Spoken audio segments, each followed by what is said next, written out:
morning. It's Tuesday, August 21st, 2018, primary election night across Alaska. I'm Shelley Delaney. This is special coverage from KTOO Juneau. I'm here live with KTOO News Director Jeremy Shea. Hi, Shelley. We'll be anchoring election night coverage tonight. Jeremy, you've been working with the KTOO News team to prepare. What can our audience expect? Well, it's just after 9 p.m. now, and polls closed about an hour ago. I just happen to be the last voter at the SLAM, or the APK site here in Juneau. And when we look back at some of our records from the 2016 elections, it took about an hour and 20 minutes for the first election night data to start hitting the State Division of Elections web servers, where we can track primary election results all over the state. So hopefully we'll start seeing some of that data soon, feeding right into the graphs at ktoo.org/elections. We've got that screen with that pulled up in the studio here tonight. So if there's a primary race we're not spending much time on, you can easily track it there yourself. Our focus tonight will be on the competitive statewide primaries and the Juneau area primaries. There's 3 statewide races we're tracking. The Republican governor's primary, that's mainly between former state senator Mike Dunleavy of Wasilla and former Lieutenant Governor Meade Treadwell. The Democratic primary for Congress, that is who will challenge longtime Republican incumbent Don Young for his seat in the U.S. House of Representatives. 2 main candidates in that race are inventor and businessman Dimitri Shane and independent Elise Galvin. Galvin is probably best known as a grassroots organizer for state education issues. And the third statewide race we're tracking is the Republican primary for lieutenant governor. Then there's 2 Juneau area races with competitive primaries, both Democratic primaries. That's for House District 33. This is the seat that Sam Kito III is leaving. It covers downtown Juneau, Douglas, Lemon Creek, plus Haines, Skagway, and Gustavus. And then there's the House District 34 race. That's usually described as Juneau's Mendenhall Valley seat. Justin Parrish had held it for 2 years and is not seeking re-election. So that's kind of where our focus is tonight. Great. And while we're waiting for results to come in, maybe we can hear a little bit about the process from Miko Wilson, who did a story earlier. Miko Wilson is a KTOO and 360 North's television production manager. He works on a lot of the technical parts of the public affairs programming that ends up on 360 North, but he also helps fulfill some for-hire audio-video production contracts. A few years ago, the Alaska Division of Elections started contracting KTOO to produce video of remote training sessions for election workers as a government cost-saving measure. So Miko's basically been through that training himself a few times, and he shared some insights about what election workers do after voting ends with KTOO's Jeremy Shea, that's you, on Monday. Miko Wilson, what happens after the polling places close? Well, so polls close officially at 8 o'clock, but what actually happens is at 8 o'clock, a poll worker goes and stands at the back of the line. And so anyone who is in line at 8 o'clock actually gets to vote. So there's a little bit of voting taking place just a few minutes after 8 o'clock as things wrap up. So that can take a few minutes. Once everyone has finished voting, then there's this big, long checklist of things that all the election workers have to do just to make sure that everything is, step by step, very systematic, so that there aren't any mistakes or anything like that.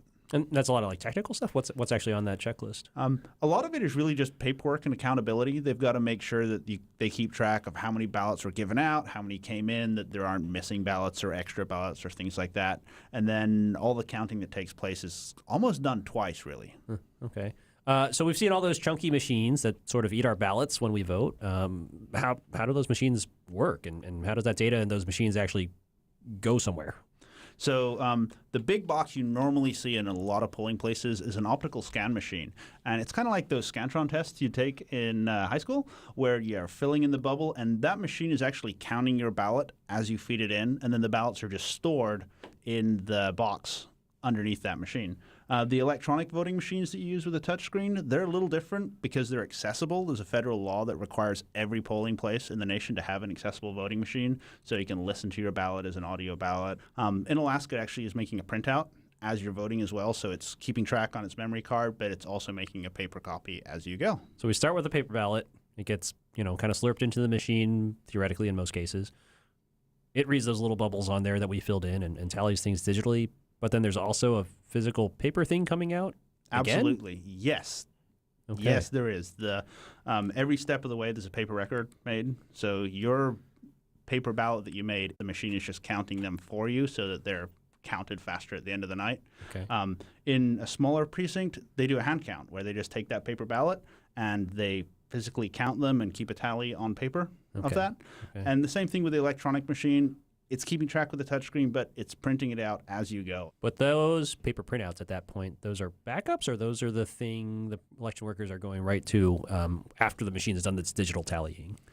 So at the end of the night, as the polls close, all the machines, the scanner machines have a printer in them too, and so they print off the total tally at that point. And then the data kind of gets sent multiple different ways. Okay.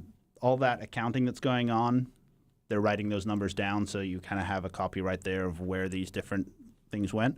A lot of the places, these voting machines are hooked right up to phone lines, and they have a modem in them Okay. that just dials into Division of Elections and sends that data straight to the state server. The paper printout is the backup, and that gets secured as part of that closing out procedure. And if there needs to be a recount, that's when they're going to go back to those paper documents. Okay. So the electronic machines are the first count. In the larger areas where there's actually an elections office nearby, they physically, poll workers take the machines directly to that location, and then they're done centrally from there. So in Juneau, they all get driven over to the Juneau office, and then from there they get uploaded, which means that the state doesn't have to find a phone line in every single place.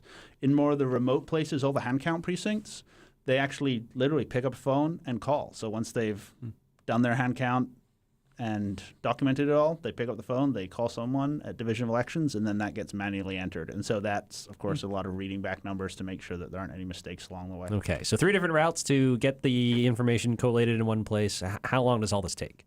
Well, that's where it varies, right? So you've got the time period after the polls close before everyone finishes up voting. Then you've got that documentation and keeping track of everything, printing out those receipts, hooking up the machines, either dialing them up with a server or driving them across town or picking up the phone and calling after you've done the hand count. The hand count itself takes a little while.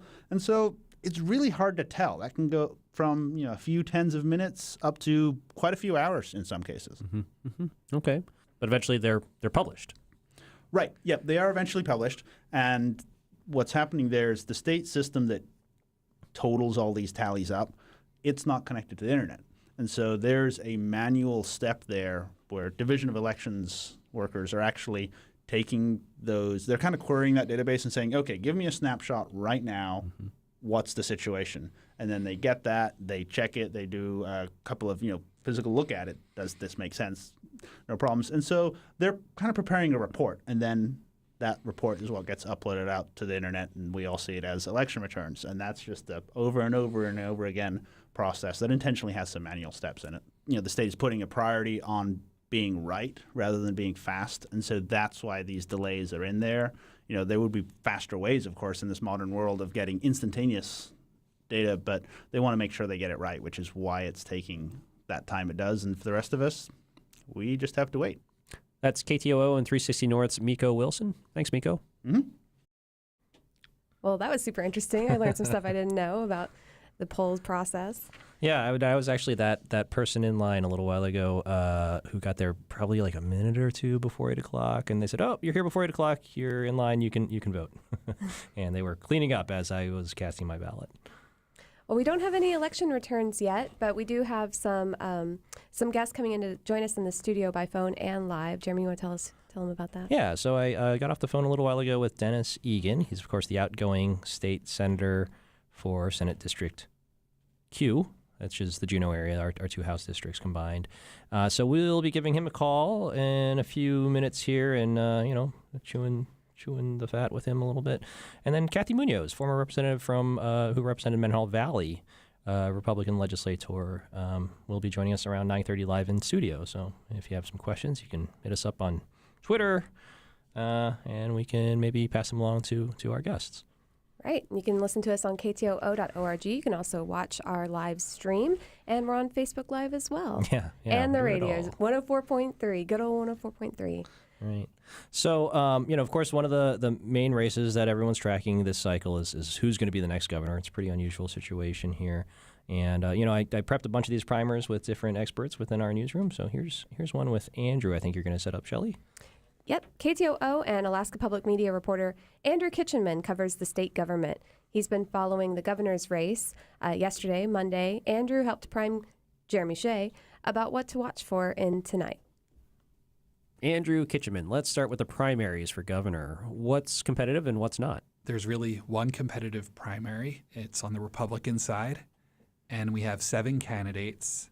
But really, as far as media attention, spending, statewide networks, there's really 2 main candidates, and that's from Wasilla, the former state senator Mike Dunleavy, and from Anchorage, the former lieutenant governor Mead Treadwell. Dunleavy has been campaigning really since 2017, really trying to corner the market on being the more conservative candidate, locking down endorsements, got a key endorsement fairly early from former Anchorage Mayor Dan Sullivan, and has basically built up a lead in the few polls, which are admittedly they're sort of internal polls that were either commissioned by campaigns or by labor unions. But the polls that have been sort of leaked basically have Dunleavy in the lead. Treadwell has basically kept it competitive. Both have done a lot of fundraising. Both have support from independent expenditure groups. Dunleavy's has received a lot of support from his brother Francis. And we'll see. I think that the general sense is that Dunleavy goes into the night as the favorite, but definitely still a competitive election. And Treadwell's really tried to make the case that his experience, both in government and in business, have better prepared him to be governor. And you profiled them both. Any other contrasts that jump out about the 2 men?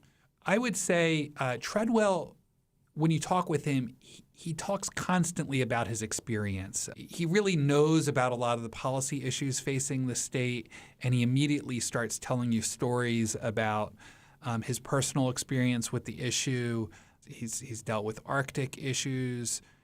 He's dealt with pipeline issues and trying to develop the Asian market is what he spent a lot of the 80s doing. And so a lot of the big issues that are facing the state, he has a personal experience with. With Dunleavy, it's much more talking about what his principles are and sort of drawing contrasts between him and the Walker administration. That's also something that Treadwell's doing, but I think comes up a bit more with Dunleavy. And really, he talks a lot about the state not being on the right path under Walker and really trying to push the state in a different direction. I'll also add that a big thing that could come out of the primary will be a 3-way race with Mark Begich, who is not facing a challenger for the Democratic nomination, being one of the candidates, whoever wins the Republican primary being the second, presumably either Dunleavy or Treadwell, Governor Walker being the third candidate. And Walker supporters are trying to argue that Begich should drop out before the September 4th deadline for that to happen. And so that is a big dynamic to watch in the next couple weeks. That's KTOO and Alaska Public Media State House reporter Andrew Kitchenman. Welcome back to live coverage of the 2018 Alaska primary elections. I'm Shelley Delaney. And I'm Jeremy Shea. And we don't have any live election returns to give you right now, but we are keeping an eye on it, and you can keep an eye on it too at ktoo.org/elections. You can also watch our coverage there, and we're also on facebook.com/KTOO Public Media. So thanks for joining us tonight. And Jeremy, tell us what we're going to do next. Yeah, so we've got Dennis Egan, Senator Dennis Egan, on the line. Let's see if we can bring him up. Senator, are you there? Yes. Hey, Senator Egan. So Senator Egan's joining us on the phone. What are you doing tonight for primary night? Well, I'm going to turn my speaker off and talk to you for real. I hope this works. Yeah, no, we can hear you loud and clear. So what are you watching for tonight? You know, there's a couple of different primaries. You're a Democrat, of course. What are you looking for tonight? Well, you know, I'm more concerned about the Southeast results, so I'm focused on Sitka and, of course, Ketchikan, but no returns. You know, it's funny. I was thinking about it earlier. I'm used to assembly races and mayoral races. When the returns come in, you know, you're done by 9 o'clock. Yeah, and meanwhile, we're still waiting for results right now. Yeah. Yeah, that's correct. And so, you know, I'll sit around and wait. What are you looking at in Sitka and Ketchikan? Whose races specifically? Do you want to fill us in on those? I'm interested in the Jonathan Christ Tompkins race in Sitka and the Dan Ortiz race in Ketchikan. See how that's going to turn out. And have you picked sides, or are you just an interested observer in this? No, I haven't. But it's become pretty contentious in Ketchikan because of the issues regarding Representative Ortiz and the issues that the other party is running against, because Dan is again filed as an independent. Okay. And so you've been on the other side of this night where you're up for re-election and you're waiting for the returns. I guess it's a pretty crowded couple of races here. Do you have any idea what's led into so much interest in running this time around? Well, you know what?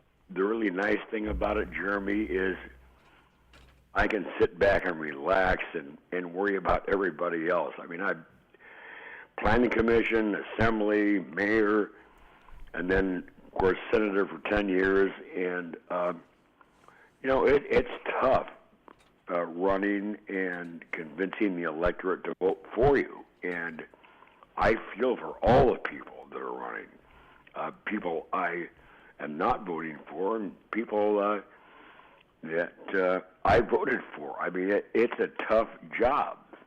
It really is, convincing your neighbor that you're the candidate that will be able to represent your community in the best interest. And so for all those candidates waiting to see what happens tonight, do you have any advice for them? Yeah, drink a lot of water. Make a lot of phone calls and thank people for supporting you. What sort of lessons have you learned over the course of your political career out on the campaign trail? Well, the big thing with me has always been listen, and civility has a lot to do with it. You have to be kind to people, and I'm really proud when I was senator that there were, there's a lot of talk all the time about moving the capital out of Juneau, but it didn't happen. No initiatives, no nothing. And I'm really proud of that, because you have to work with members of both parties to convince them that Juneau is the seat of government. And as far as the legislature itself goes... And Jeremy, it's not an easy thing to do a lot of times. You have to convince those folks, because the rail belt, the major population area of Alaska, is totally different than coastal Alaska. And so over your tenure, have you seen changes in how the legislature itself operates and how the caucus systems have Well, operated? I have. And, it hasn't been a good thing either. I mean, I was on the Senate Finance Committee for years, and then when the legislature changed, I'm not on finance anymore, but I'm on other committees that mean a lot to Southeast Alaska: transportation and Senate State Affairs. But you have to work with the individuals. An example is Bert Stedman from Sitka is a Republican. Kevin Meyer, the chair, this year, of course, now running for lieutenant governor, but he was a Republican as well. But you have to work with those folks. I mean, I'm really proud, Jeremy, about getting $140 million for the SLAM building, and it was I think it was a coup for Juneau, and then $34 million to do seismic retrofit on the state capitol building. And people say it'll be good for another 100 years.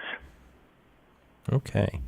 Well, we're getting a heads up from Miko Wilson, who's at the Division of Elections right now, that the election workers are running the first reports right now, so we should expect a data dump on some of the first precincts reporting soon. Probably just another minute with you, Senator Egan. Have you waited on the governor's race, or do you have a take on, this? That's a really tough thing to judge because the governor and, of course, current Lieutenant Governor Byron Mallott, they don't have to appear on this ballot. They'll appear in November. But I'm really interested in what's going to happen in the Republican primary on the other side and the Democratic primary. Okay. All right, Senator Egan. That was Senate District Q. I keep getting P and Q mixed up because he used to represent P. I understand, the problem is, we have redistricting a couple of times, and I used to represent Tennecky Springs and Petersburg. Of course, I haven't for the last 4 years because of redistricting. Okay. Well, thanks for letting us give you a call tonight, Senator Egan. That's Senate District Q, outgoing Senator Dennis Egan. He's a Democrat. We'll be joined by former Representative Kathy Munoz in a little bit. Take it away, Shelley. All right. Well, Miko Wilson is standing by, and once they get some results and some things to talk about, we'll be speaking with the DOE director, and they'll be telling us a little bit about what's happening. And the suspense is killing me. I don't know about you, Jeremy. In the meantime, let's hear a little bit more from Andrew Kitchenman, KTOO and Alaska Public Media reporter, covers the Alaska legislature. And in the run-up to tonight, Tuesday, primary night, he's been looking for trends potentially affecting the next legislature, and he discussed some of what he's dug up with Jeremy Shea yesterday. So let's give that a listen. Andrew Kitchenman, you did a bunch of research into how competitive this primary is, historically speaking. What did you find out? It's pretty competitive. There are 109 primary candidates this year, which is the most that Alaska's had in 22 years, since 1996. So is it leaning one way, Republican or Democrat, as far as the candidates that are coming up? Much more on the Republican side. More than 80% of all the competitive primaries this cycle are Republicans. Of course, we have both the governor and lieutenant governor races are competitive primaries, but within the legislature, almost all of the competitive primaries are Republicans. Of course, it's interesting saying that here in Juneau, where we do have two competitive primaries on the Democratic side. Okay, so 109 candidates, and we're talking about the legislature. How many seats are up in the legislature this time? All 40 House seats, as there is every 2 years, and 10 or half of the Senate seats, which is also normally the case. In less competitive years, would a lot more incumbents go unchallenged in their primaries? Yeah, so there's also an unusually low number of uncontested seats up this year. It was interesting. I looked through the whole history of the state, and in the early years of statehood, primaries tended to have lots and lots of competition, and it sort of very gradually went down over time, and then pretty steeply in the 80s, definitely in the 90s, and it sort of continued on a downward trend.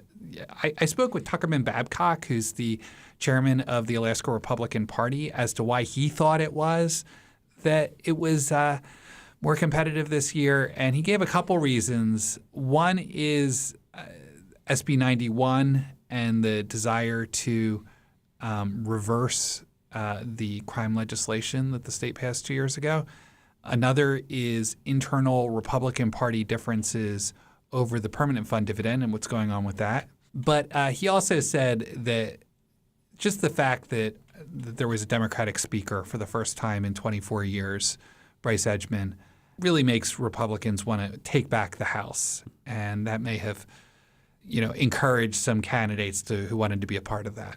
So what's the status quo right now in the House? Yeah, so right now there are 17 Democrats, 21 Republicans, and 2 independents. But 3 of the Republicans and 2 of the independents caucused with those 17 Democrats to make up a 22-member majority. Getting a little complicated because Paul Seaton, who's one of the 3 Republicans, he's running as a nonpartisan candidate for his Homer-based seat in the Democratic primary. So that leaves just 2 of the 3 Republicans running in Republican primaries, Louise Stutz in Kodiak and Gabrielle Ledoux in Anchorage. And they were very much the target of the Alaska Republican Party, who sees them as basically disloyal.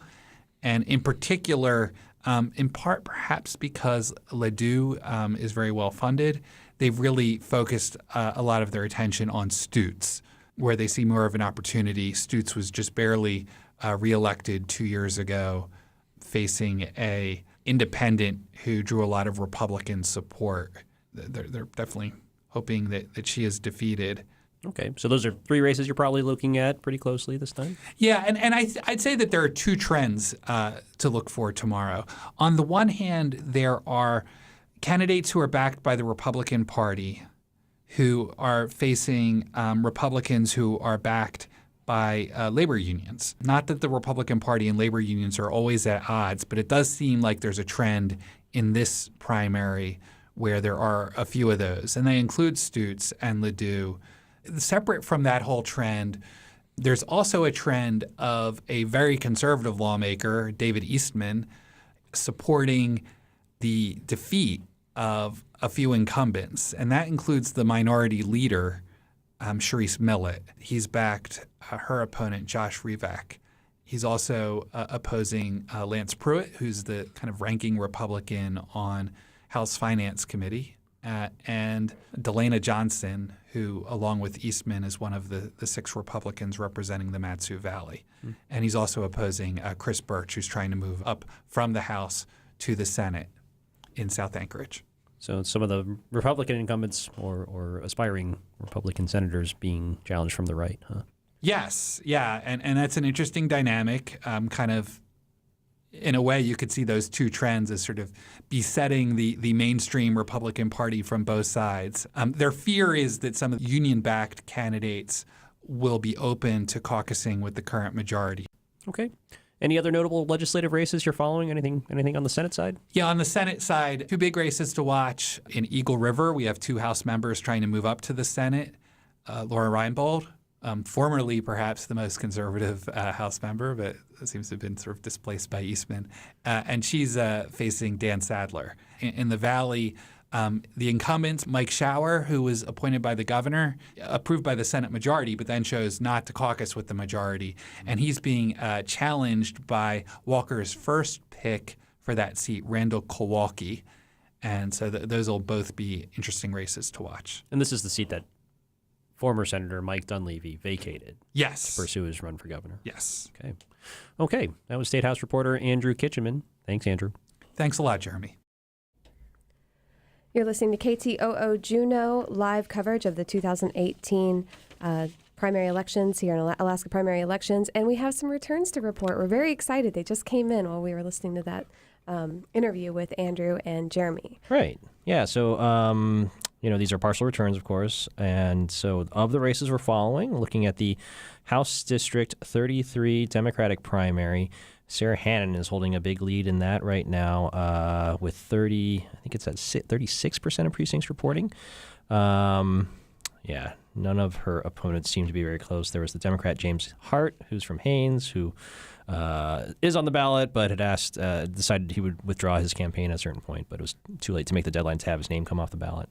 There's Steve Handy from Douglas. He's got 100 votes. And Tom Morfitt from Haines, who has been spending a lot of time campaigning across the district, and I met him for the first time the other day. All right, in House District 34, we've got Andrea Story leading with 450 votes over Rob Edwardson.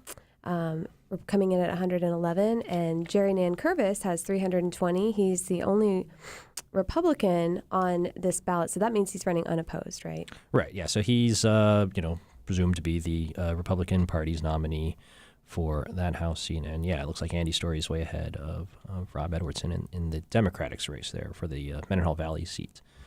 When we go down to the governor's race, of course, it's a little confusing the way it's laid out on the ballot, but there's Billy Toyen, who's the Libertarian candidate. That's its own party, so even though he's on the same ballot as Mark Begich, it's not like they're really competing. They're probably both unopposed in their parties and probably both going to appear, if nothing changes, on the general election ballot. The Republican side is much more interesting for this primary for the governor. Looks like, our two predicted frontrunners are Meade Treadwell and Mike Dunleavy. Meade Treadwell is the former lieutenant governor under Sean Parnell, and he's got about 4,900 votes with 16% of precincts reporting. And Mike Dunleavy, the former state senator from Wasilla, has a pretty commanding lead there, 9,300, 9,400 votes for him. And then several lesser-known candidates, not topping 1,000 there. And in the lieutenant governor race, we've got Deborah Callahead in the Democratic race, and then Kevin G. Meyer is leading the Republican race. But that one's a little bit more interesting. There's a lot of variation there. Edie Grunwald is in second place, and Gary L. Stevens is in third.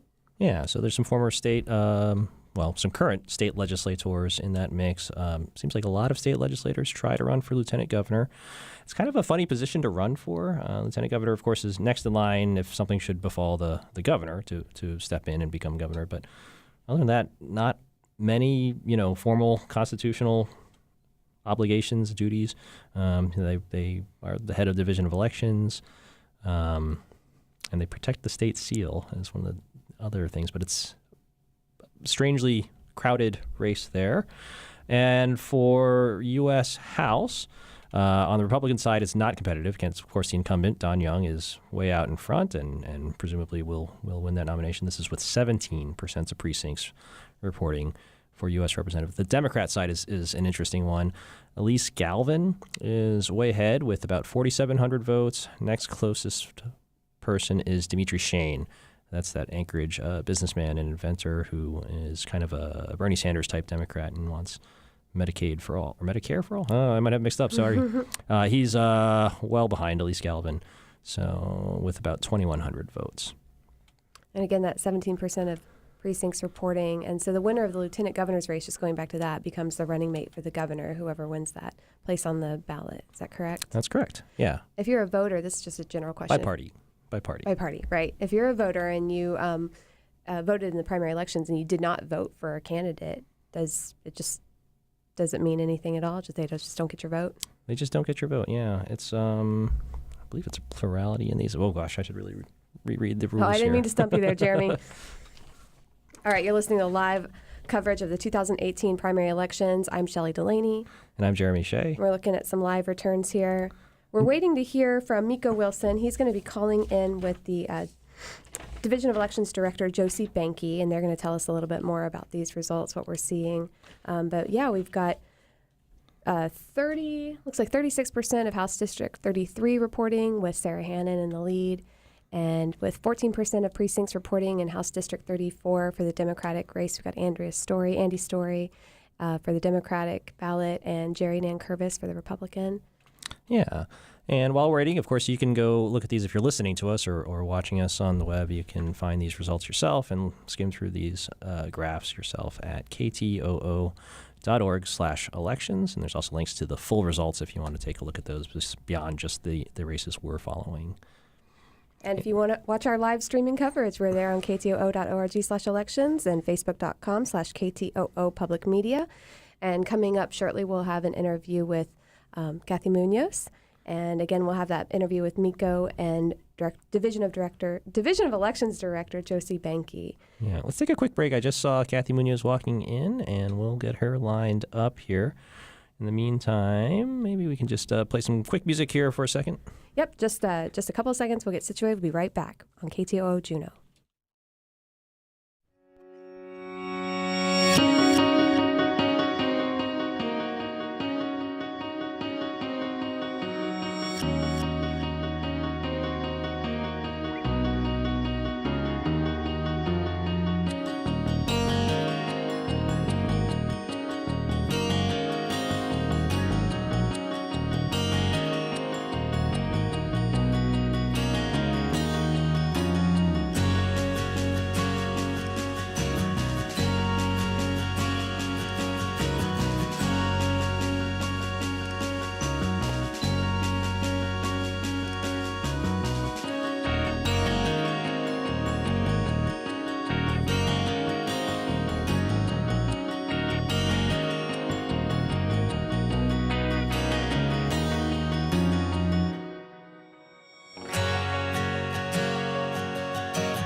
All right, and you're listening to KTOO Juneau. This is live primary election night coverage, 2018. Kathy Munoz has just put on her headphones and sat down in Studio A with Shelley Delaney and I. Kathy, welcome. Hey, Jeremy, how are you doing? Good. Sorry. There we go. We got a mic on now. Let's try that again. Thank you, Jeremy. Nice to be here. So, what have you been following tonight, Kathy? I'm sorry, go ahead. What have you been following tonight? What am I? I'm following the gubernatorial race for sure. On the Republican side, Meade Treadwell and Mike Dunleavy. That's a fascinating race. I hear the first results, and Mr. Dunleavy has a commanding lead, so that's very exciting. Also very interested in the lieutenant governor race. The current Senator Kevin Meyer is probably the favored in that race, but Edie Grunwald has run a really good campaign, an aggressive campaign, and has a lot of support up in the Mat-Su. So that's going to be a close race to watch throughout the evening. And we should say, I should finish your introduction, say, Kathy Munoz, you were the former representative for House District 34, which okay. is the Mendenhall Valley. And you were a Yes. Republican, and you had previously served on the Juneau Assembly. And you've picked some sides on some of these races yourself too. I guess we should disclose as well, right? Sure, I'm supporting Mike Dunleavy for the governor's race, and have met Mr. Dunleavy. He's actually coming to Juneau soon with the other candidates, assuming that he wins tonight. There will be a debate of the gubernatorial candidates here in Juneau in early September, so that's something we're looking forward to. But I'm very impressed. He's very personable, has a wonderful family. He's a teacher, former superintendent. I'm very impressed with him, and obviously we're watching that race very closely tonight. And so, can you talk about what went into your picking Mike Dunleavy's camp in the governor's race? Well, I think talking to other people that know him well, close friends of mine are supporting his race, and I worked in the legislature. He was a senator. At the time, he had the Department of Environmental Conservation budget, and I had the budget on the House side, so we worked closely together on crafting the operational budget. And so, I've always been very impressed with him. He's very trustworthy and very much a person of his word. Okay. And for your old seat, I guess, it's the wrong primary for you to be following, but are you paying attention to how the Democratic primary is going in House District 34? Absolutely, yes, especially here in Juneau. I think that's an interesting race in the Valley. Andy Story and Rob Edwinson, I saw them both out waving signs this morning. Both have energetic campaigns. They've both been working really hard, and it's going to be interesting. I know coming into town tonight, I heard some of the results. It looks like Andy has a strong lead in the early returns, but it's hard to tell where those returns are coming from. But it looks like she's going to win the primary just based on that trending. Yeah, and it's interesting. Rob Edwardson, who's her opponent in that Democratic primary, I might have just been out of touch, but it surprised a lot of us here when he won his assembly seat, because he was going up against a strong conservative, pretty outspoken incumbent, Debbie White, in his assembly race, which is, I might have the years mixed up now, last year or 2 years ago. So we were trying to predict, where should we send Adeline tonight? Which campaign should we have her hang out with? It's like, I don't know. We got it wrong last time. Yeah, that was a very interesting race, but it was quite different because it was. I think there was a lot of concern over the change in the senior sales tax at the city level. And Rob, I believe, pledged to a group of seniors that he would consider reopening that topic and consider restoring the senior sales tax exemption as it had been at one time. And, Debbie had voted against had voted to change the ordinance, or the exemption rather. So I think that generated a lot of activity around Rob's campaign. There were a lot of very engaged senior citizens working on his behalf, and I think he also had other he had a cross section of support coming from, his military background. He had many years of state service.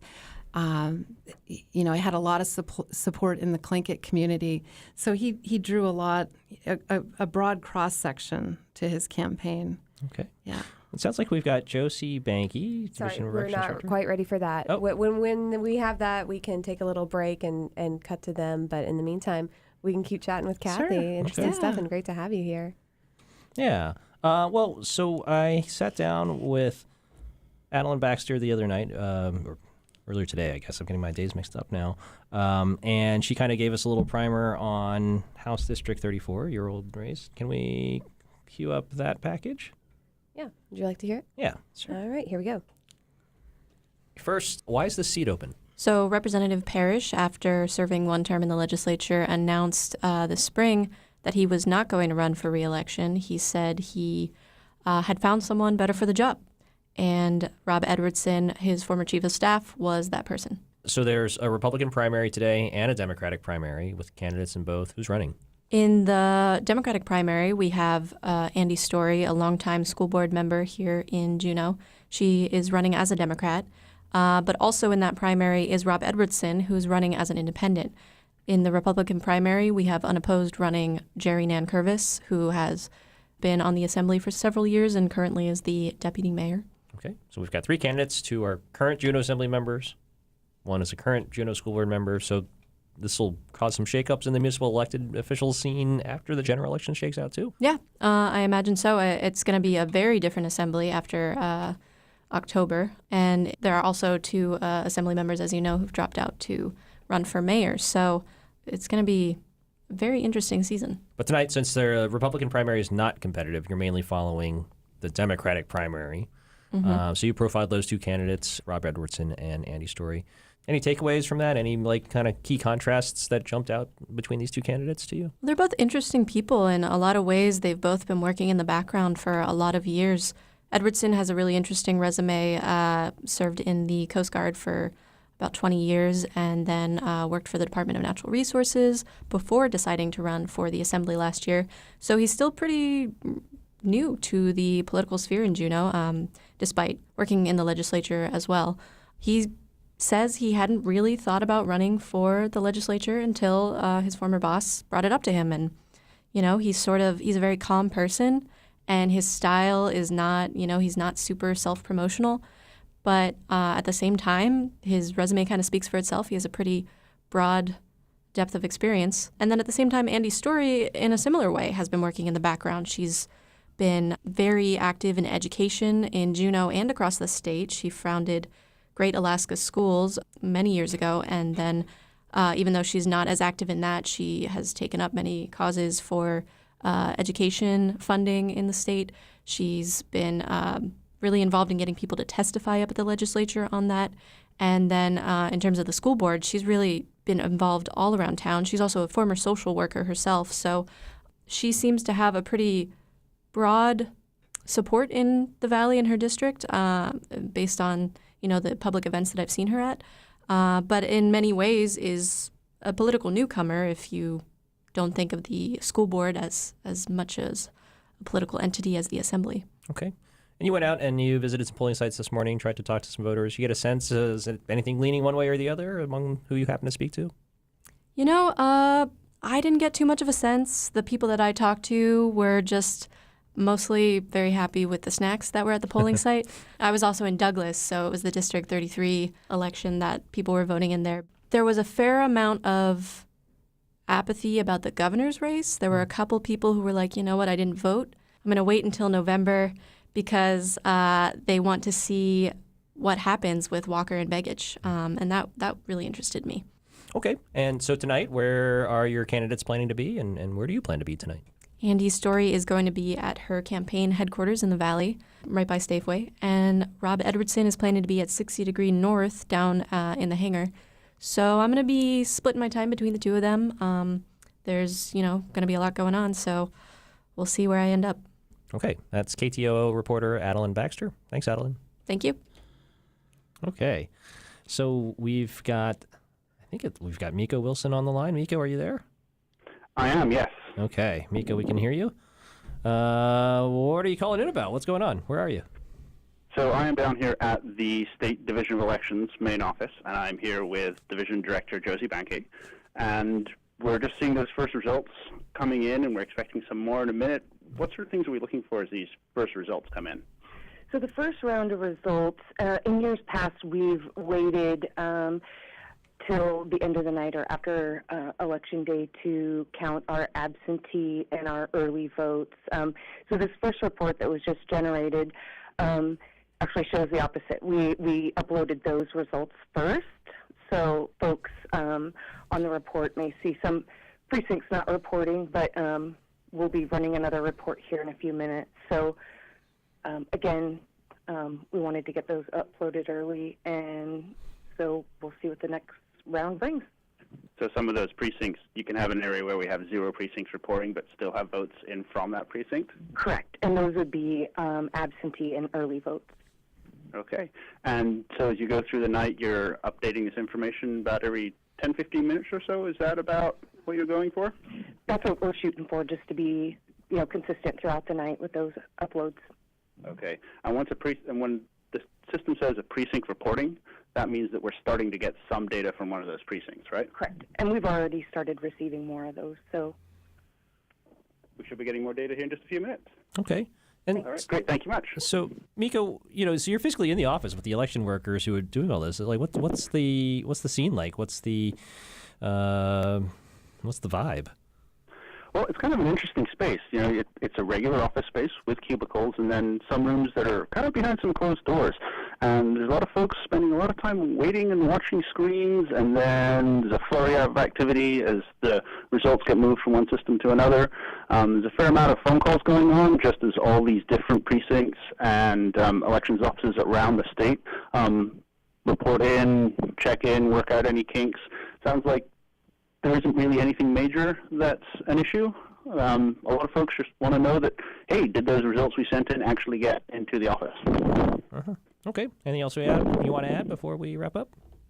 That's all we got right here, right now. It sounds like they're and I right now see the next disc leaving the room, so it'll take them a couple of minutes to check that everything is in order, and those should be uploaded here in a few minutes. And when you say you see a disc leaving a room, do you mean like a physical I mean thing? that there's a physical disk that is carried out of the server room where all the systems are that are collecting those votes in the big database, and so everything is moved manually out of that room into a completely different room where the computers that are on the internet are that are used to publish.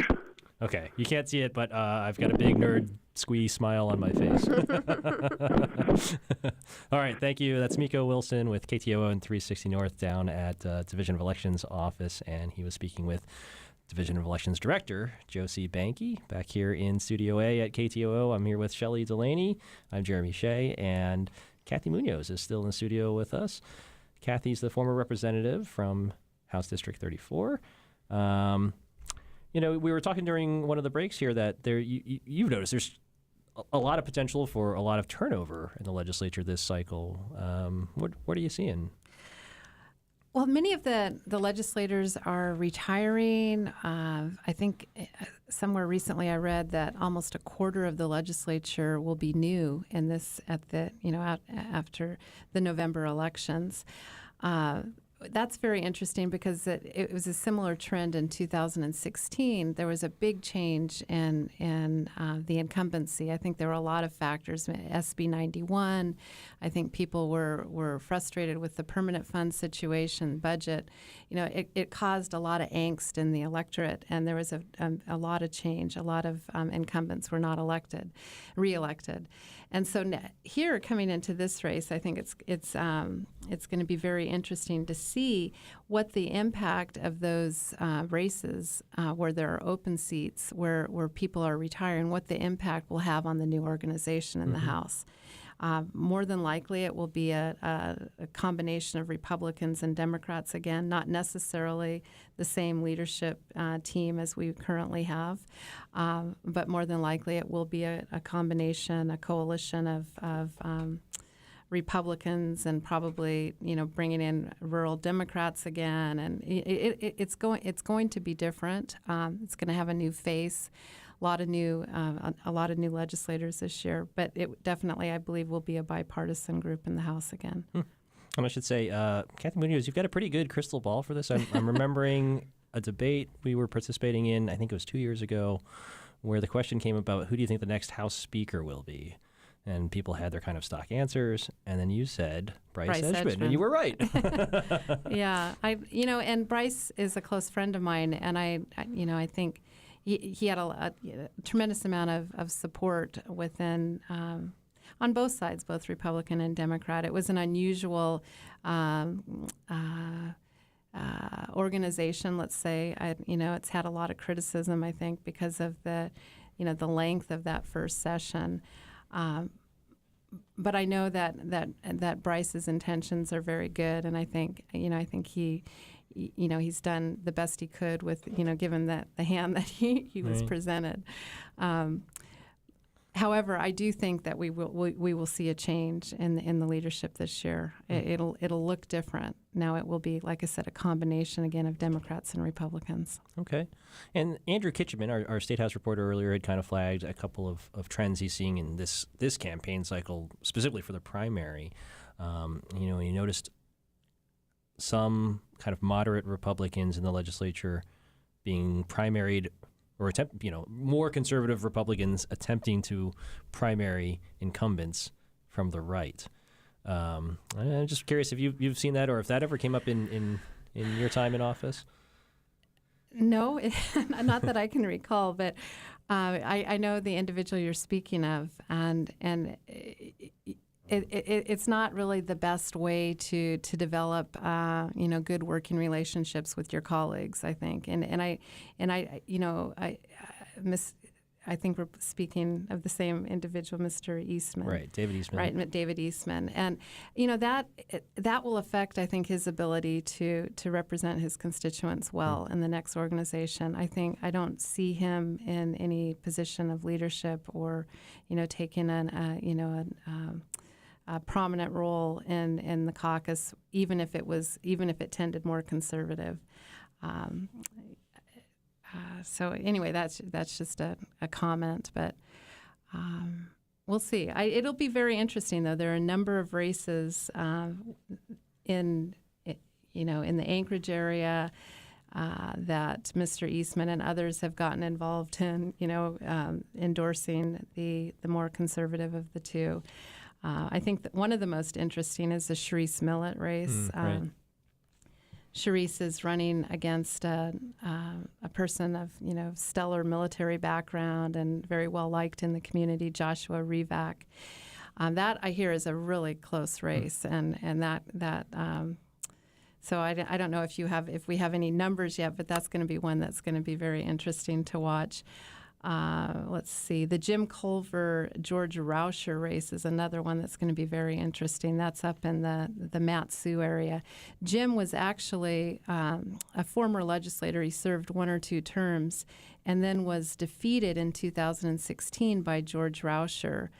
And now those two are up against each other again in this primary. So I just pulled up some results from that, with 64% of the precincts reporting in House District 9. That's the George Rauscher, Jim Culver, and Pamela Good race. There were some interesting things that Nat Herz had reported about some of the campaign spending in that race too. And it looks like George Rauscher at the moment is ahead with about 600 votes. Jim Culver is in third in that. Oh wow, interesting. And do you have the numbers for that race? 296 votes for Jim Culver and 323 for Pamela Good. Okay, and so Rauscher's at about 600. Trends tend to stick. You get these early votes, and if you see such a lead like that, 600 to 300 essentially, that's going to be hard to overcome. I mean, that trend is so significant that more than likely the incumbent will be reelected, George Rauscher. Right. And do you have any numbers yet on the Sharice Millett Let's pull race? it up. And all these numbers are available at ktoo.org/elections if you want to pull them up yourself. Sharice is she's the current minority leader. Previously, she was the majority leader. And at different times, she's aspired to be speaker. So, she definitely has ambitions. Whispered loudly, I would say that she was next in line to be House Speaker. So that's going to be another So very in Sharice interesting Millett's race, House District 25, her primary. This is against Josh Revac. It looks like Sharice Millett is trailing. She's got 334 votes, with only about a third of the precincts reporting again, so these are pretty preliminary, to 414 votes for her opponent. Wow, that's interesting. That's not looking good, for Sharice by any means. So very interesting. And then also down another race that we're looking at is the Nancy Dahlstrom. Nancy was also a former legislator. She's a moderate Republican endorsed by union labor. She has a lot of support from union organizations, and she's running against Craig Christensen and Bill Cook. Do you have any numbers on that one? That's the Eagle River race. Yeah, this is House District 13. Nancy Dahlstrom in the Republican primary is ahead in this one. Again, with about a third of the precincts reporting. She's got 232 votes. Craig Christensen has 157, and Bill Cook has 109 in third. Okay, so interesting. Nancy So Dahlstrom she's might, doing very might well there. show back up in the legislature. Yeah. Another one is Liz Vasquez. Liz is a legislator that was defeated in 2016 as well in that wave that I discussed earlier, and she's running in the primary against Sarah Rasmussen. So any relation to? I don't know. Yeah, I don't know all the really names. Once we don't get know. out of Southeast, I really start losing a lot of the names. Yeah, and it looks like Liz Vasquez is behind in her race to Sarah Rasmussen, and very few votes in that. Well, yeah, it's registering as 0 precincts reporting. The vote totals are less than 100 right now in there. Okay, so well, not much that's to just too early, to tell. Yeah. So those are interesting. And do we have any new numbers on the gubernatorial races? Let's see. This is where everyone hits refresh and hopefully doesn't crash our servers. I should do that too. Refresh. Governor's race, 33% of precincts reporting. Mike Dunleavy, yeah, that lead looks like it's pretty big in the Republican primary for governor. Mike Dunleavy has 15,559 votes, and distant second right now, Meade Treadwell, 8,267 votes in the Republican primary, and then the lesser knowns after that. Okay, good. And have you seen numbers yet on the Democratic primary side? Well, for governor, Mark Begich it looks like Begich has 12,000 votes registered. He's the only candidate as a Democrat, and then the Libertarian candidate, Billy Toyen, has 2,185 votes so far, but they just go right to the general unless something changes before September 4th. That's very... Yeah. Okay. There was an allusion in one of those pieces earlier to the snacks. The snacks. At the Douglas voting precinct, and Adeline Baxter was out there. I think we've got a little piece of tape and a little story she filed on this on standby. Well, yeah, why don't we take a quick break and we'll queue up some more of our packages here. We'll hear from some voters and precinct workers from earlier today.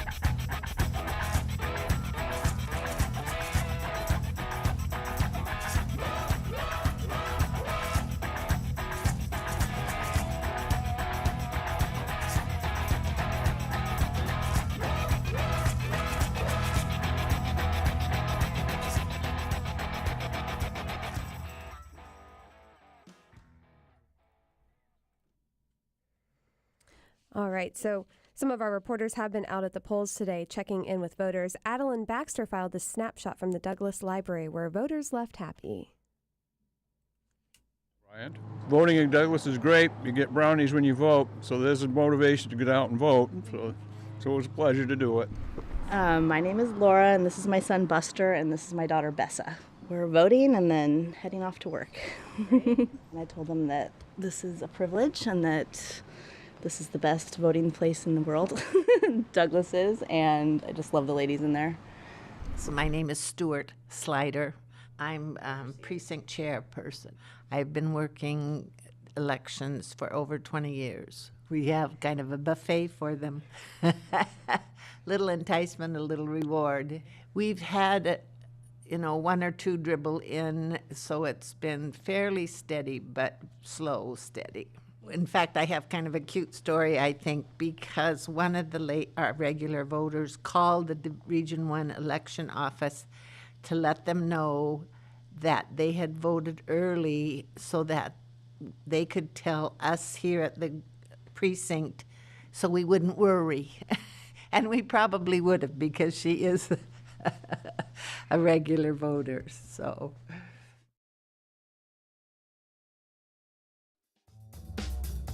From Alaska Public Media, this is special coverage of the 2018 statewide primary elections. Good evening, I'm Casey Grove. Alaska primary voters today are deciding the candidates advancing to the November 6th general election, and that includes picking a Republican gubernatorial challenger. In that contest, early results show Mike Dunleavy with 61% of the vote and Meade Treadwell with 32%. That's with about 16% of precincts reporting. In the Democratic primary for U.S. House, results show Elise Galvin with 53% of the vote and her closest challenger, Dimitri Shane, with 23%. In other election results, Kevin Meyer is winning the Republican primary for lieutenant governor with 33% of the vote. Deborah Call is the only candidate in the Democratic primary for lieutenant governor. Our reporter Zachariah Hughes is at the Aviator Hotel in downtown Anchorage, where several Republican candidates have gathered. He says it's an excited, packed house. It's actually so crowded and so hot that people have started spilling over into a second ballroom that I believe was reserved by Senate candidate Laura Reinbold, but is turning into sort of de facto, Republican spillover for the crowd that's here to watch the results come in. And what other candidates have you seen so far? There's a lot of people here. Mike Dunleavy is hard to miss. He's 6 feet 7 tall, so he's there. Kevin Meyer is here. Laura Reinbold is on hand, candidate for Senate. Marilyn Stewart was around. Amy Domboski, who is an Anchorage Assemblywoman who's not running for office, but is Facebook Living events as they happen. Lynn Gaddis is also here, and that's just who I've seen kind of bopping around for not too long. But a lot of people here, a lot of candidates, and a lot of supporters. In the closely watched Senate Republican race for Senate District G, Laura Reinbold is winning with 58% of the vote to Dan Sadler's 41%. For the Democratic primary for House District 20 in Anchorage, Zach Fields is winning with 52% of the vote. His closest challenger, Cliff Groh, has 32%. There are 50 state House and Senate seats open in the Alaska State Legislature, and the focus is zeroing in on Republican primary races in 4 districts that are likely to determine who controls the House next year. Each of those races has a conservative GOP candidate running against a more moderate Republican. For the past 2 years, 3 centrist Republicans have teamed with 2 independents and 17 Democrats to form the majority that runs the state House. Tonight's results will help decide whether the mostly Democratic majority will stick. Here's Majority Member Jason Gren, an independent from Anchorage. In the House the last 2 years, we've had almost the slimmest majority you can have, 22 to 18. So every seat counts in moving forward. Outside groups backed largely by labor unions have spent more than $100,000 backing the 4 centrist Republican candidates. The mainstream GOP candidates have benefited from more than $50,000 in outside spending. Most of that money traces back to a Republican political group based in Washington, D.C. Our Washington correspondent Liz Ruskin has been following that Democratic U.S. House race between Galvin and Shane. She says Galvin arrived at Election Central at the Denina Center in downtown Anchorage a short time ago looking confident. She looked a little tired. She said she was up at 7 a.m. waving signs, as candidates do, and she is just coming off a 24-hour campaign where she stopped in various neighborhoods and went round the clock. So today, Election Day, she said she went home in the afternoon for a nap. But anyway, she looked cheerful. To recap the gubernatorial election for primary results in the Republican primary, early results show Mike Dunleavy with 61% of the vote and Meade Treadwell with 32%. That was with about 16% of precincts reporting. This has been special coverage of the 2018 statewide primary election from Alaska Public Media. Find updated results at our website throughout the night at alaskapublic.org. I'm Casey Grove.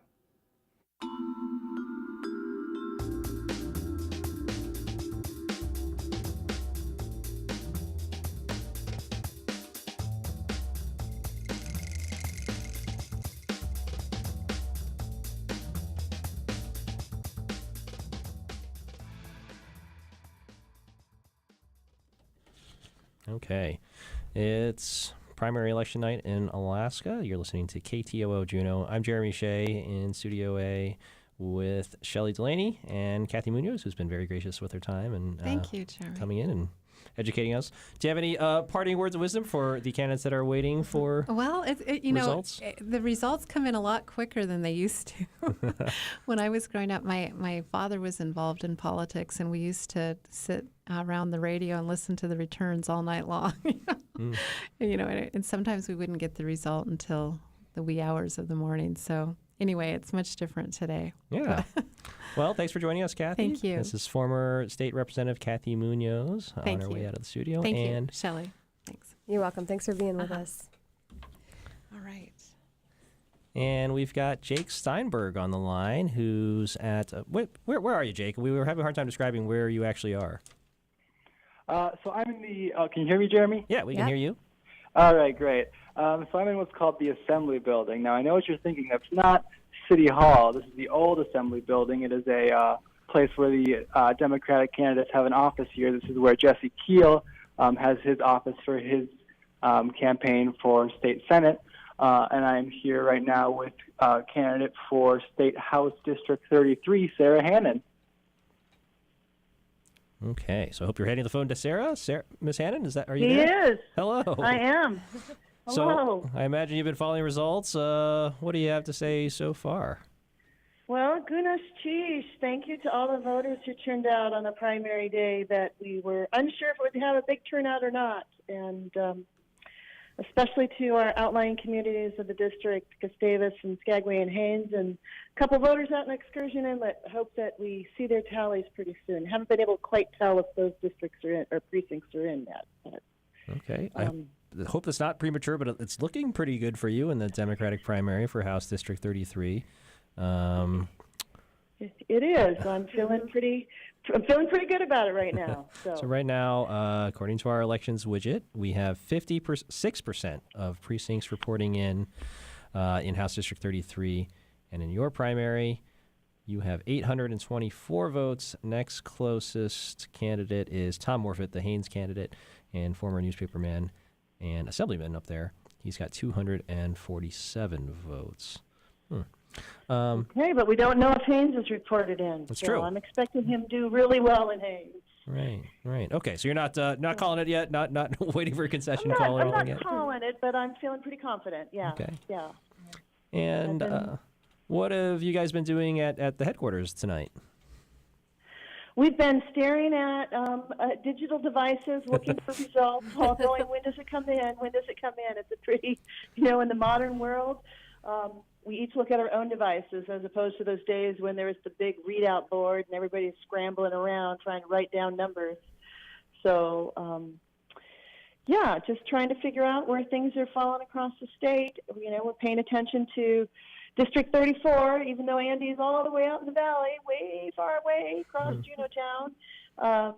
Looking forward to seeing who will be on the team for us to run to the general. Okay.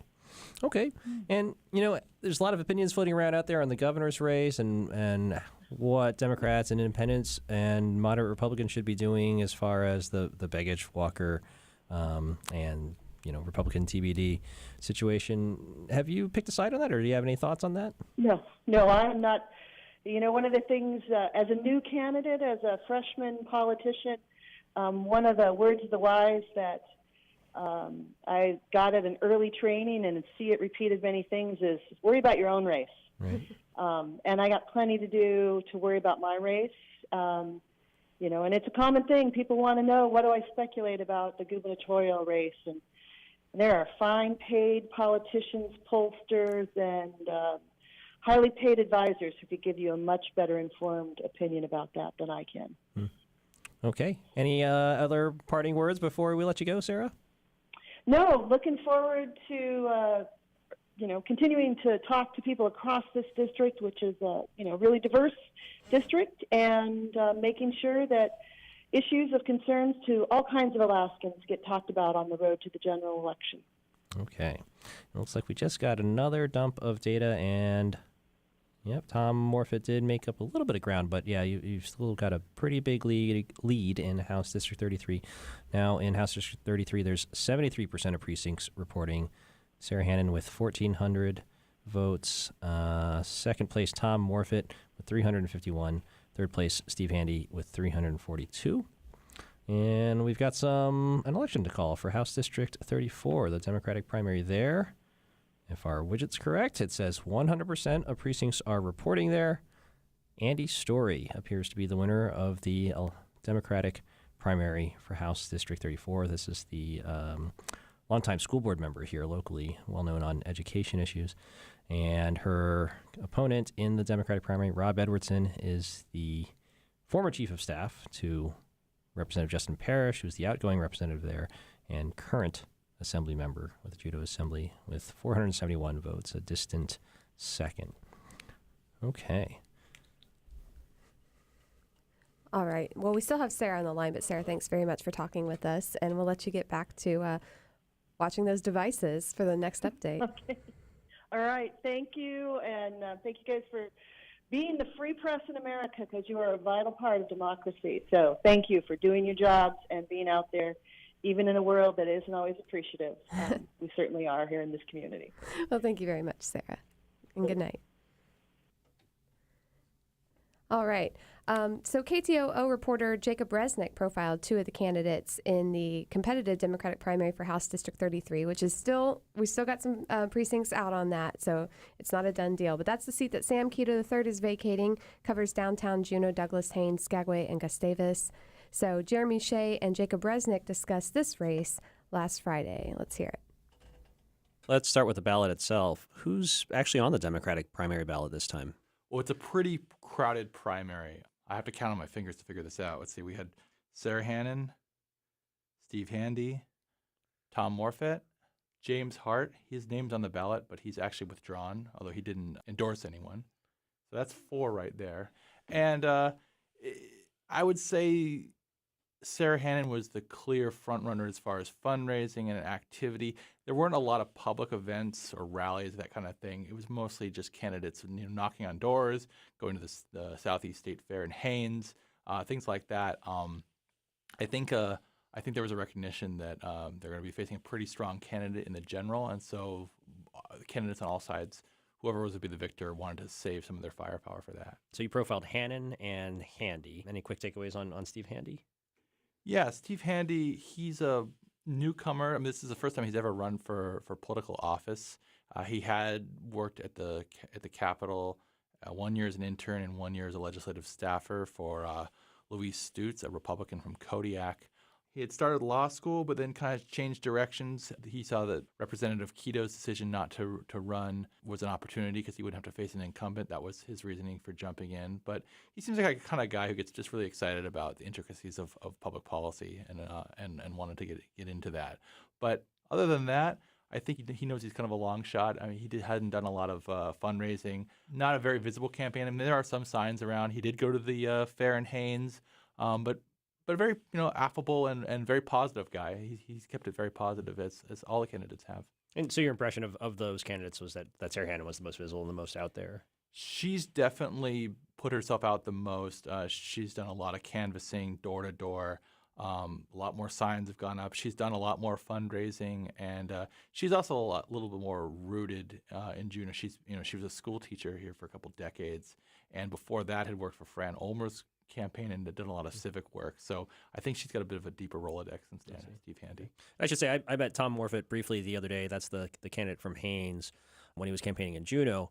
And he was kind of reflective, but he sounded pretty resigned already that he didn't have much of a shot. And he even talked about learning a lot about campaigning and how not to run a campaign, and talked about possibly pitching a column about it to the ADN after the primary. So I saw him in Juneau. There was an event with the Juneau Bar Association, which was the only opportunity for all the Democratic primary candidates to be in the room at the room at one time. And the independent Chris Diamond was there as well, even though he wasn't not in the primary. James Hart had to cancel at the last minute. He had some kind of scheduling conflict. But I saw Morfitt, and he is definitely very well spoken, very articulate, knows a lot of the issues, has a very deeply southeast perspective on things, being a newspaper editor for a number of years in Haines, and you have that. I think he's one of those pretty strong personalities that even if he doesn't advance to the contest, we probably haven't heard the last of him. Mm-hmm. Okay. And so if you're a Republican that lives in House District 33, you've got no candidate this time around, right?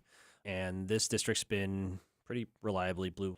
That doesn't mean the Democratic primary winner is the de facto general election winner in this case, right? No, not at all. I think it's going to be a strongly contested primary with whoever gets through this round and faces Chris Diamond. He's got the name recognition.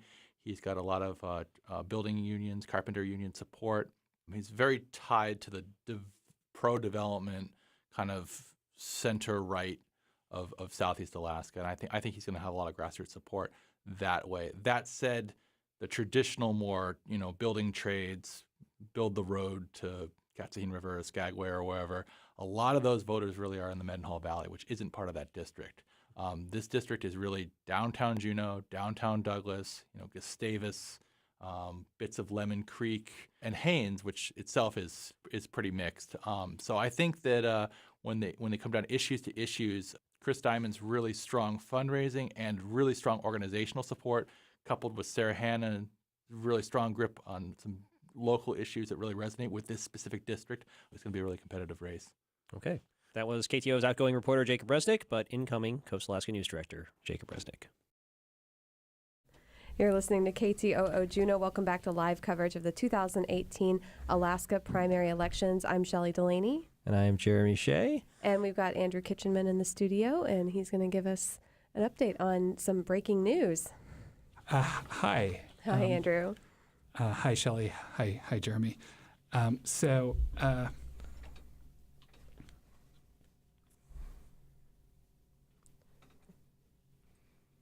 Sorry, give us one second. Technical difficulties.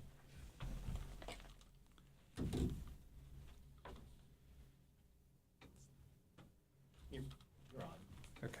Yeah. Okay. We can hear you. So I've been following the results of the legislative races. So first off, statewide, we should say we're now up to 46% of the vote reporting, and 46% of precincts reporting statewide. And Mike Dunleavy's share of the vote's been pretty steady all night. He's at 60%. Demead Treadwell's 33%. That looks to be a pretty tough lead for Treadwell to try to overcome with the remaining 54% of precincts. So Dunleavy's looking very good. Kevin Meyer's lead has grown in the Republican race for lieutenant governor. But looking at some of the legislative races, there's one race that really is standing out to me as particularly interesting, and it was not one that was really at the forefront of anyone's radar, which is Peter Michicki's district in the Kenai Peninsula. Michicki is currently losing with 76% of the precincts reporting to Ronald Gillum, who is challenging him. It could indicate the sense of Republican primary voters having some degree of frustration with incumbents. Do you know anything about Ronald Gillum? It's a name I'm not familiar with. Of course, I don't live on the Kenai Peninsula. Is this you talked about a trend earlier? We don't know. Okay. Yeah, I had always seen this race as something that was a potential interest. Part of it is that there just weren't a lot of Senate primaries that were contested this year. As much as it is a pretty contested election, the bulk of the most heavily contested races are in the House. It's a very conservative district. I've heard it described to me as one of the most conservative Senate districts in the state. We often think of the Mat-Su borough as being the heart of the most conservative voters, but the parts of the Kenai Peninsula are also very conservative. And Michicki has always, I don't know if he would describe himself as a moderate, but he's tried to work with opposing factions, both within the Republican caucus and across the aisle, and has tried to forge some, I would say, moderate coalitions on certain issues. Mm-hmm. And but I mean, having said that, I mean, what's his role been in the legislature in the last several years, if you Well, know, he's- other than a senator from yes, Soldotna? he's the majority leader of the Majority Caucus, so that's the second highest ranking Republican in the Majority Caucus. So if you're in the Senate caucus right now, the Senate Majority Caucus, this is a big deal to see your guy losing. Yeah, I mean, we should say it was. I believe they were within 30 votes of each other, and they're with still 24% of the precincts to report. So very much an uncertain outcome, but one that we'll be looking at the rest of the night. Other Senate races, Laura Reinbold is leading over Dan Sadler, and Mike Shower, a relatively new incumbent, was appointed by Governor Walker after a somewhat convoluted process that Casey Grove reported on Alaska News Nightly yesterday.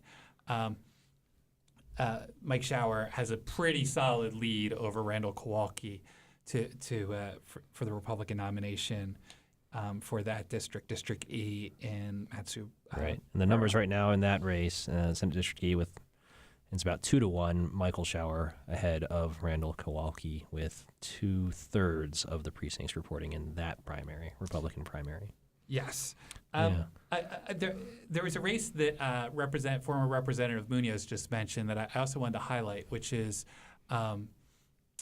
Sharice Millett is trailing. And so that would be a very significant result if the minority leader was to be defeated in her primary. Right. Okay. Andrew Kitchman, State House reporter for Alaska Public Media and KTOO. And now we're going to hopefully on the line. Are you there? Hello. Hi, we should be talking with Adeline Baxter, and do you have That's Andy's right. story with you? I do, yes. We are at Andy's headquarters here in the Valley. I'm going to pass over the phone to her. Okay. Hi. Hi, Andy Story. This is Jeremy Shea at KTOO and Shelley Delaney. Hi. Hey, nice to hear from you guys. Hey. So, is it safe to call it? We basically called it earlier. It looked like it's 100% of precincts reporting, not necessarily all the votes in as we understand it. There's some definitional differences there, but it looks pretty solid for you. Are you calling yourself Democratic I'm primary very winner? excited. I'm very excited. It's looking really good, and I'm very grateful to the voters who voted tonight. And I have just been so fortunate this summer to be able to spend so much time going door to door. I've knocked on over 2,000 doors this summer and had a lot of really good conversations. You know, as a school board member, I've gotten to know a lot of families in town, but just even more, getting to know more people in our community and learning about the issues that are important to them just really has me excited about moving forward and for Juneau's future. Mm-hmm. And so it looks like you'll have an interesting general election. Your opponent, assuming nothing happens nothing funny happens between now and September 4th, the presumptive Republican primary winner tonight will be Jerry Nankervis. He's unopposed in the Republican primary.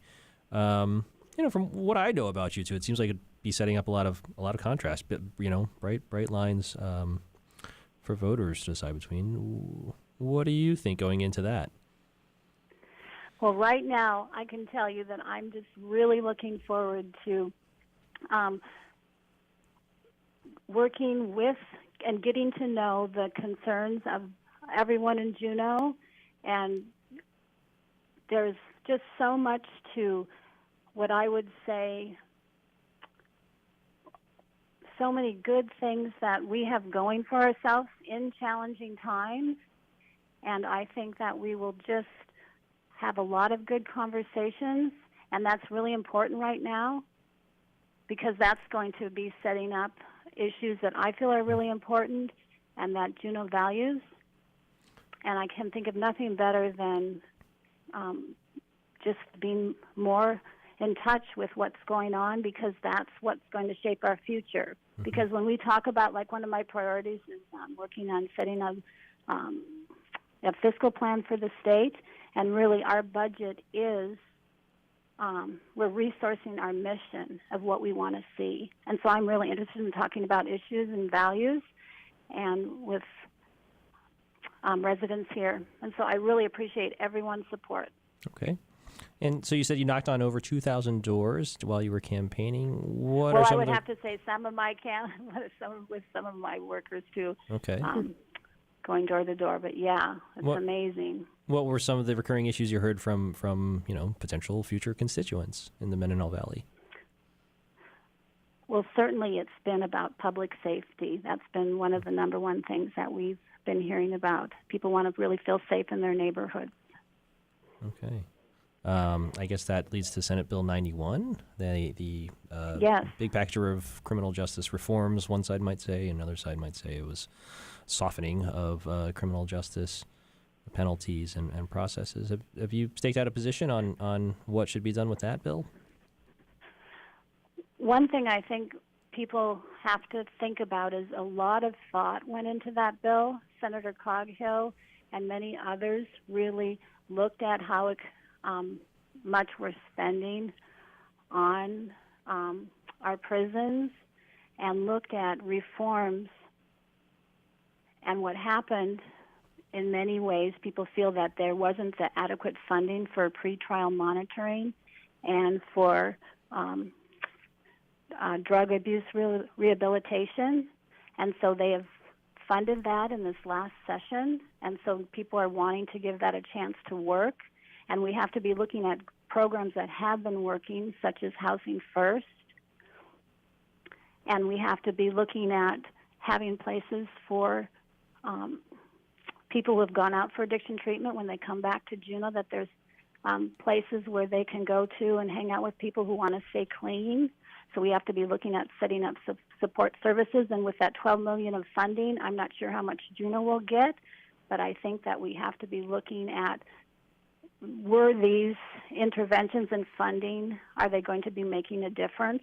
And we have been seeing a few of the reports coming back from Police Chief Mercer that we have seen some improvements in police calls and in ambulance calls. So we will kind of have to see what's happening, but we don't want to be resting, in that we want to still be proactive, like Housing First and other measures that Juneau's taking. Okay. Anything else you want to add before we let you go, Andy Story? I just want to say thank you. It's been great to, again, get to know more people in Juneau. I really appreciate the support. And thank you again, Juneau, for your support. Really appreciate it. Okay, that was Andy Story, who looks like the winner of the Democratic primary for House District 34. She'll be going on to the general election in November, where she'll face Jerry Nankervis, the Republican winner tonight for the primary for House District 34. Adeline Baxter, she had profiled Andy Story, and we've got that lined up. All right, let's hear it. For at least 15 years, Andy Story's world has revolved around schools. At a recent campaign event, Story talked about being the child and parent of educators. She said she decided to run for school board after her second child started school. So I've always known the value of education, but when my daughter, Mallory, was in kindergarten, she had 29 kids in her class, and I wanted to vote on the budget. And vote she did. The homemaker and mother of three has spent 15 years on the board balancing budgets. Her current term ends this year, but she decided that it's time to put her public service skills to a slightly different purpose. I thought I would rather try and get a seat at the table up at the legislature and not be testifying to the people around the table, but be on there and being a voice. Not long after she was elected to the school board, Story and Mary Hakala, another concerned parent, founded Great Alaska Schools, a nonpartisan coalition of public education supporters advocating for better school funding. Hakala said she approached Story after hearing her speak about insufficient state funding at a school board meeting. We both had reached a tipping point, and we both independently said, let's see if we can do something. That kicked off several years of intense work. The organization expanded statewide, mobilizing parents and educators to contact their representatives and testify in support of increased school funding. And we did make a difference. Actually, who made the difference were the hundreds and hundreds of parents who chose to speak up. And we were just helped make that possible by tapping that energy. Story went on to join the Association of Alaska School Boards Board of Directors in 2009, serving as president for a year in 2016. She talks about the relationships she's built with legislators and education advocates around the state, but she says seeing normal Alaskans actually engage with the issues are among her proudest moments. Recently, she ran into a mom she spoke to during the last legislative session. She said, I did it. I went up and testified this year. And I was really glad because it was my prompting. And that's what it takes, is people owning it, because we can fix these problems, and that's empowering. Story's proud of the work she's done on the school board, particularly when it comes to ensuring better education access for all students and the district budget. Now, she's turning her attention to the state budget. She says the state needs a responsible fiscal plan, and she's ready to put in the work it will take to find one. I feel my commitment is whether you're a Republican, a Democrat, or an independent, we need to come together and work together for a fiscal plan for Alaska. She's open to looking at a state income tax. She also wants to see the state diversify its energy economy and bring down healthcare costs for businesses and families. She's been going door to door in her district daily. She says jobs and public safety are among the biggest concerns she hears about from voters. She supports increased funding to address police and fire department staffing shortages. Story also supports the Juneau Access Road and maintaining the Alaska Marine Highway System. Back at the campaign fundraiser, Story mingles with friends and supporters. Many are from Juneau's education community. Nico Buss, who hosted the event with his wife Susan, said he's known Story for years. He believes she would represent the district well. I think other than all her strengths, I think we also would benefit from a female in the legislature, kind of keeping the balance between all these senior males that are pretty set in their ways. So far, Story has raised almost $30,000, according to campaign filings. She faces independent candidate Rob Edwardson in the Democratic primary on August 21st. In Juneau, I'm Madeline Baxter. You're listening to live coverage of the 2018 Alaska primary elections on KTOO Juneau. I'm Shelley Delaney, and here with me is Jeremy Shea, and we've got Jake Steinberg on the line with Jesse Keel. How are you guys doing tonight? Oh, we're doing great here. So I'm at Jesse Keel's campaign headquarters in downtown Juneau, and I'm here with Jesse now. Jesse's running for Senate District Q, and he's running unopposed. So, yeah, he's not biting nails for tonight's results for his own candidacy, but he is watching the results come in very closely. And so I'm going to hand the phone over to Jesse now, and you can ask him a few questions. Okay.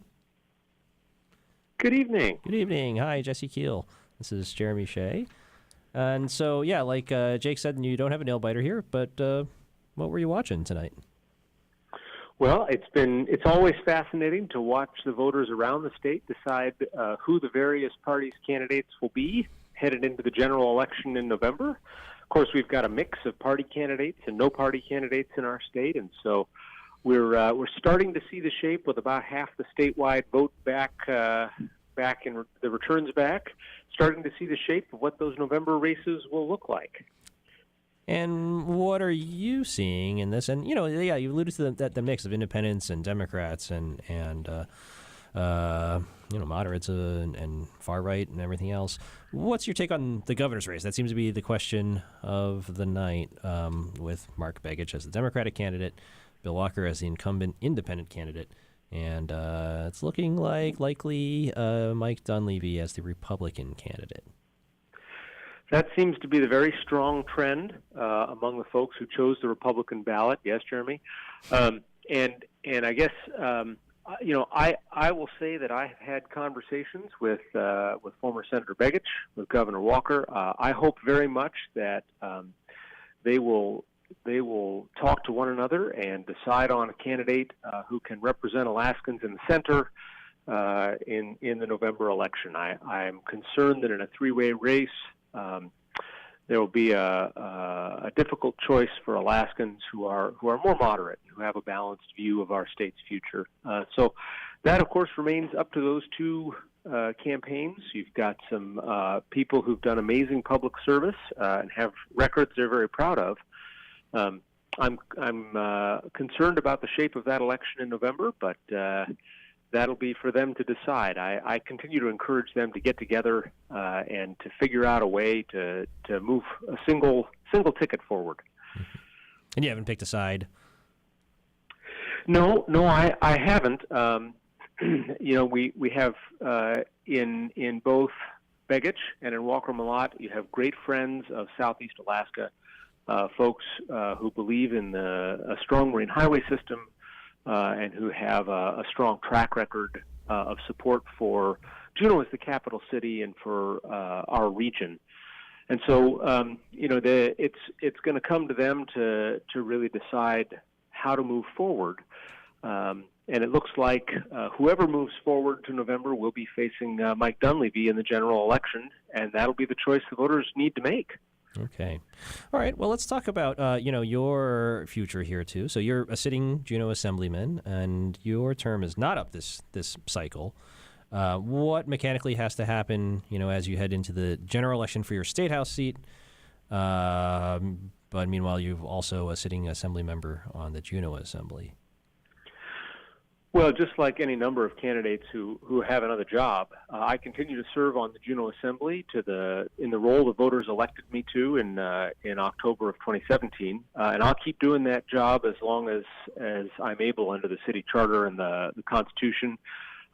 If I'm successful in November, if I win that election and the voters honor me with a seat in the state Senate, then I'll need to resign the Assembly seat in order to take that Senate position. But until then, I continue to do my homework and meet and talk with voters and folks here in the capital city, and do the Assembly work.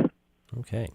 And your opponent this fall, it looks like, will be Don Etheridge. He's an independent, so he's not appearing. He didn't appear on any ballots today. What are you looking for? What do you think voters should look for in the contrast between you and Don Etheridge for Senate District Q? Well, you've got two candidates who really care about our region, and I don't have an unkind word to say about Don. I like the guy. We both just happen to want to do the same job. So I'm running on what I think is a pretty strong record of service for Juneau and for our region on the Juneau Assembly. And of course, all the years that I have worked for Juneau's state senators, first Kim Elton and more recently for Senator Dennis Egan, until I had to quit that job to run for the office myself. So that's a very strong record of trying to bring back the choice of a defined benefit pension for public employees, for support for working people and the building trades, of strong support for public education all the way from pre-K through our K-12 schools and the university system. Very focused on public safety and trying to improve the situation that we face there. And of course, one of the downsides of having been a legislative staffer is that I could go on through a list of issues through the next 25 minutes. I can't imagine you'd want me on the air quite that long, Jeremy. No, that's okay. Thanks, Jesse. Okay, any other parting thoughts before we let you go? My strong thanks to everybody who came to the polls and voted here in Southeast Alaska and around the state today. It's really heartwarming to see Alaskans who take this so seriously. Juneau's got a huge municipal election coming up in October. I hope we'll see folks again. And then, of course, the November elections are critical to the future of our state. So thanks to everybody who voted, and we look forward to seeing you back at the ballot box again a couple more times. Okay. That's Jesse Keel. He's a sitting Juneau Assemblyman. He's also the presumptive winner of the Senate District Q Democratic primary. He ran unopposed and has 3,700 plus votes counted so far for him, and he'll be headed to the general election in the fall. Jesse Keel, thanks. Oh, I cut them off already. Sorry about that. What do we got next, Jeremy? Okay, so we heard Adeline Baxter's profile earlier of Andy Story. We heard from Andy Story directly, who now we're going to find out a little bit about who she'll be running against in the fall, in November, for her House District 34 seat. Right, and as we've already mentioned, Representative Justin Parrish is not seeking re-election this November. He's leaving House District 34 up for grabs.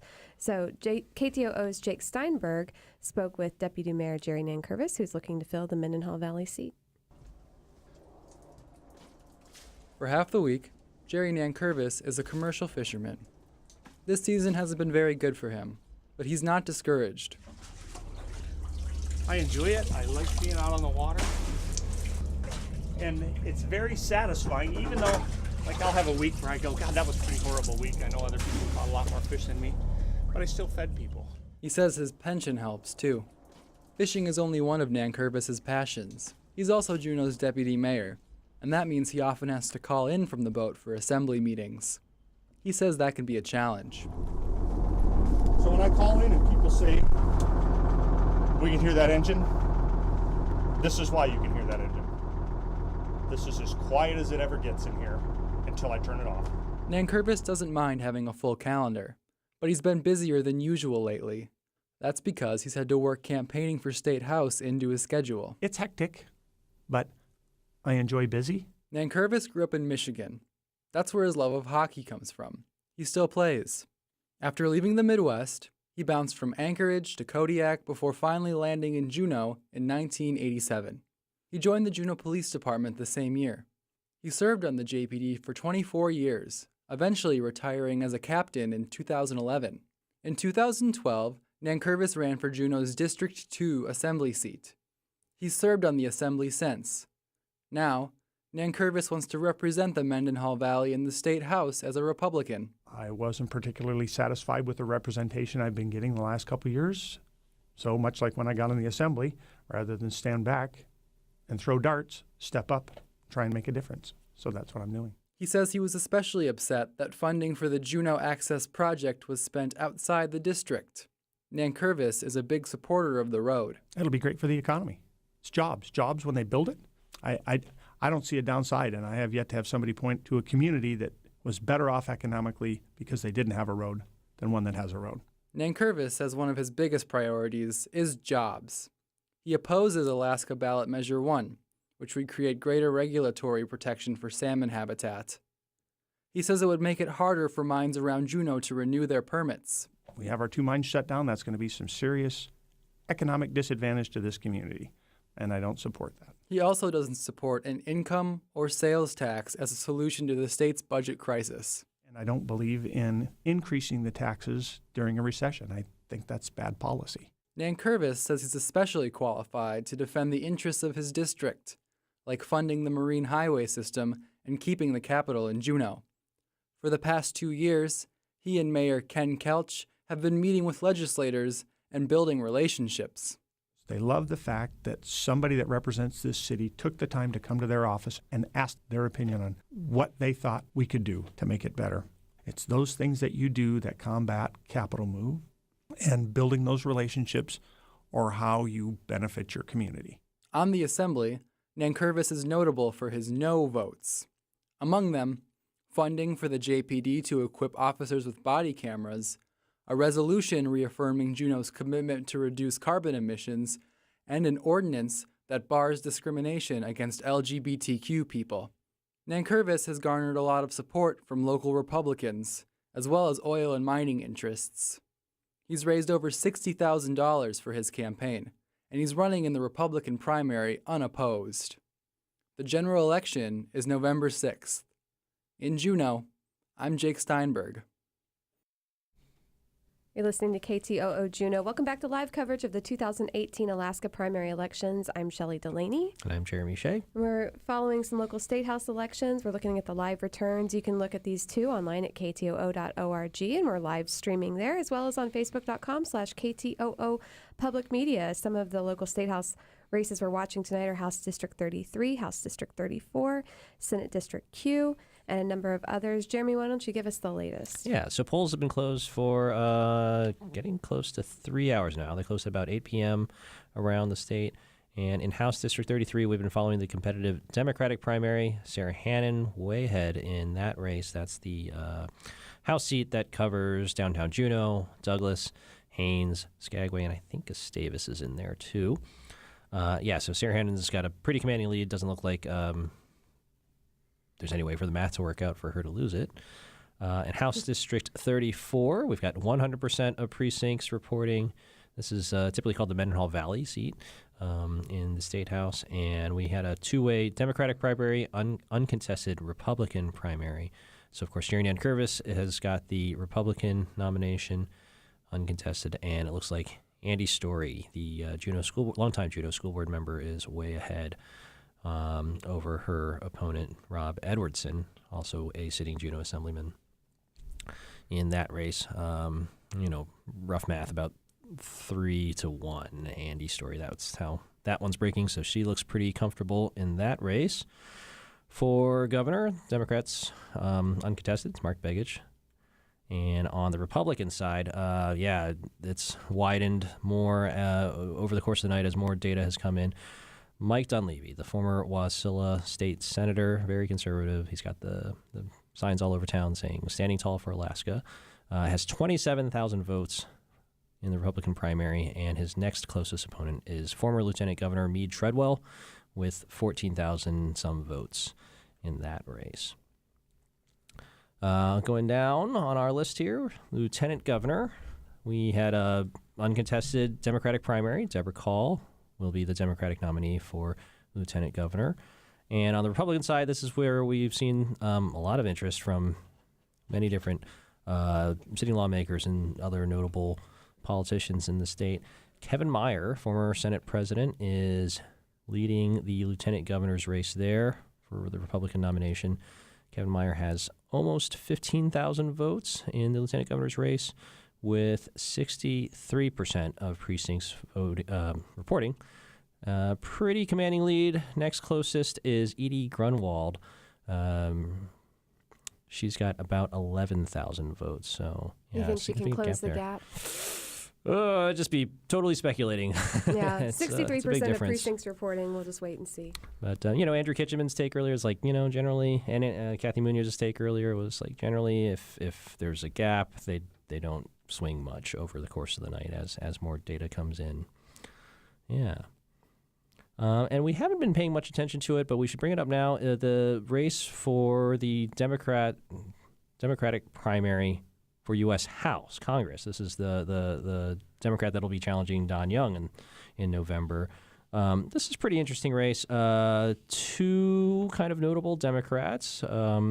Elise Galvin, she's well known for her kind of grassroots education organizing. She led a lot of rallies in the last few years up at the Capitol, lobbying for more education funding on the Capitol steps. And she had raised, I crunched some numbers when I was doing some math, and she'd raised more money in a long time than any Democratic challenger to Don Young. And we've got a profile of her lined up. She's leading right now with about 14,000 votes, well ahead of her second place competitor, Dimitri Shane, who's also an interesting guy. He's got about under 6,000 votes. So, yeah, almost more than 2-1. Rough numbers there. But, I put together a little, she stopped by, was it last month, I think, and we recorded a little Q&A. I think you've got queued up, Shelley? I do. Let's listen to that now. All right, here we go. I'm Elise Galvin, and I'm running for Congress. I've been an independent for 12 years, and I really believe that it's long past time to put partisan battles aside and get things done. We are experiencing the real effects of having an economy based on the price of oil, and I think that we're also tired of, I'll just call it lack of civility in politics, and so I think people are ready for a change. A lot of different people have been trying to unseat Don Young for a long time. What makes your run different? Well, we're in a different time, and I'm certainly a different candidate. Alaskans are frustrated about many things to do with politics, and they're more aware because it's hitting their pocketbook, it's hitting their sense of wellness, it's even hitting their sense of dignity. We have elders who are worried about their Social Security checks. We have people who are concerned about their health care. People are even taking their pills every other day rather than every day. It's a real hand-to-mouth sort of situation right now. We're also in a new situation because I'm a different sort of candidate. I'm not a politician, nor have I ever been. But I think people like that. I think it's exactly why I'm running, because as I was watching what was going on back east in D.C. and frankly in Juneau, it became clear that there weren't enough people like me, like everyday people, helping to make those decisions. And I think it helps when you've recently raised a family. You've been there. You've held jobs recently on the street. And what's your professional background in? In terms of putting myself through college, I've worked in every sort of job you'd imagine, from fish processing or the slime line to working in construction sites, lots of hauling trash and pulling dogs, things like that, lots of waitressing. And I have owned a home daycare business. I owned a Unibine book distributorship. It was a thermal binding system that made books in less than a minute. I was a manager at a larger hotel in Anchorage. In the last 4.5 years, I've been doing work on my own as a volunteer for Great Alaska Schools. And so policy-wise, though, what distinguishes you from, the typical Democrat? Yeah, no, I think that I would align very much with the values of the party. I'd have to know exactly where they are on particular bills. To me, it has to fit for Alaska. So, for example, women's rights, yes, I'm very, very supportive of Alaskan women and all women having the opportunity to make decisions about their own bodies with their doctors. In terms of jobs, I strongly believe that every Alaskan and American should be able to work 40 hours and make enough money that they can come home and spend time with their family. Very simple. We need to have livable wages with wage growth. With health care, we need to have access to it, affordable health care for all, and accessible. How we get there, I'm open to any avenue to that, but we've got to get that taken care of. Resource extraction, whether it's like offshore or in some of the refuges, do you have a position on those? We are a natural resource state. Our greatest resource is our people. I think that we need to, first of all, make sure that we're well educated. But in terms of natural resources and extraction, yes, we have mining, we have oil and gas, and lots of other opportunities for us here in Alaska. Our best resources that we haven't really explored are the renewable resources. We've got hydro, wind, tidal. Tidal hasn't really gotten enough front-end investment. Solar, we've got to be looking ahead to the future, and we have not been. So your campaign's raised more than $500,000, according to the last FEC report through June 30th. Have you ever done any kind of fundraising at that scale before? Well, no, I've had a lot of bake sales. I've also been in business. It's not really the same as bringing in people to believe in your vision and be a part of it, but I am very used to organizing people. And people have decided to chip in on this vision for the future. 85% or more are from $100 or less. So we're talking about thousands of Alaskans who are really ready for change, ready for a new voice, and I'm very grateful to be that conduit. That was a nice profile with Elise Galvin. Jeremy, thank you for that. You're listening to KTOO Juneau, live coverage of the 2018 Alaska primary elections. Coming up at 11:01, we're going to hear a newscast from Alaska Public Media with some more statewide results. And we've got just a little bit more here for you tonight. We're going to have another numbers update here very shortly. In the meantime, Jake Steinberg has done a piece that Jeremy's going to set up for us. Yeah, so Democratic primary voters chose which candidate to nominate for House District 33 today. They had 3 candidates to choose from: Sarah Hannon, Steve Handy of Douglas, and Tom Morfitt of Haines. James Hart was also from Haines, but not on the ballot. He was on the ballot, He was on the ballot, but asked voters not to vote for him. KTO's Jake Steinberg went to the polls in downtown Juneau this morning and discovered a clear favorite. Hi, I'm Robert Anderson. And who did you vote for in the Democratic primary for House District 33? Sarah Hannon. And why are you supporting Sarah? She was my high school history teacher, and then I've been going to the marches and rallies at the Capitol recently, and I've been seeing her there, and I more or less watched her evolution and decision to run. So I've been supporting her since. What was she like as your history teacher? She was cool. Learned a lot. My name is Nikki Love. I supported Sarah Hannon. I've known Sarah for years, and I know her level of experience and involvement and her commitment to really making life better for Alaskans. Well, she's worked with the school district and she's worked with nonprofit organizations, and her work has really I think focused on bettering, educational outcomes for kids, bettering the community for all of us to live in, reaching out to folks who may need more assistance, and also looking at big picture systems and what works, what makes Alaska successful. Ellen, why'd you support Steve Handy?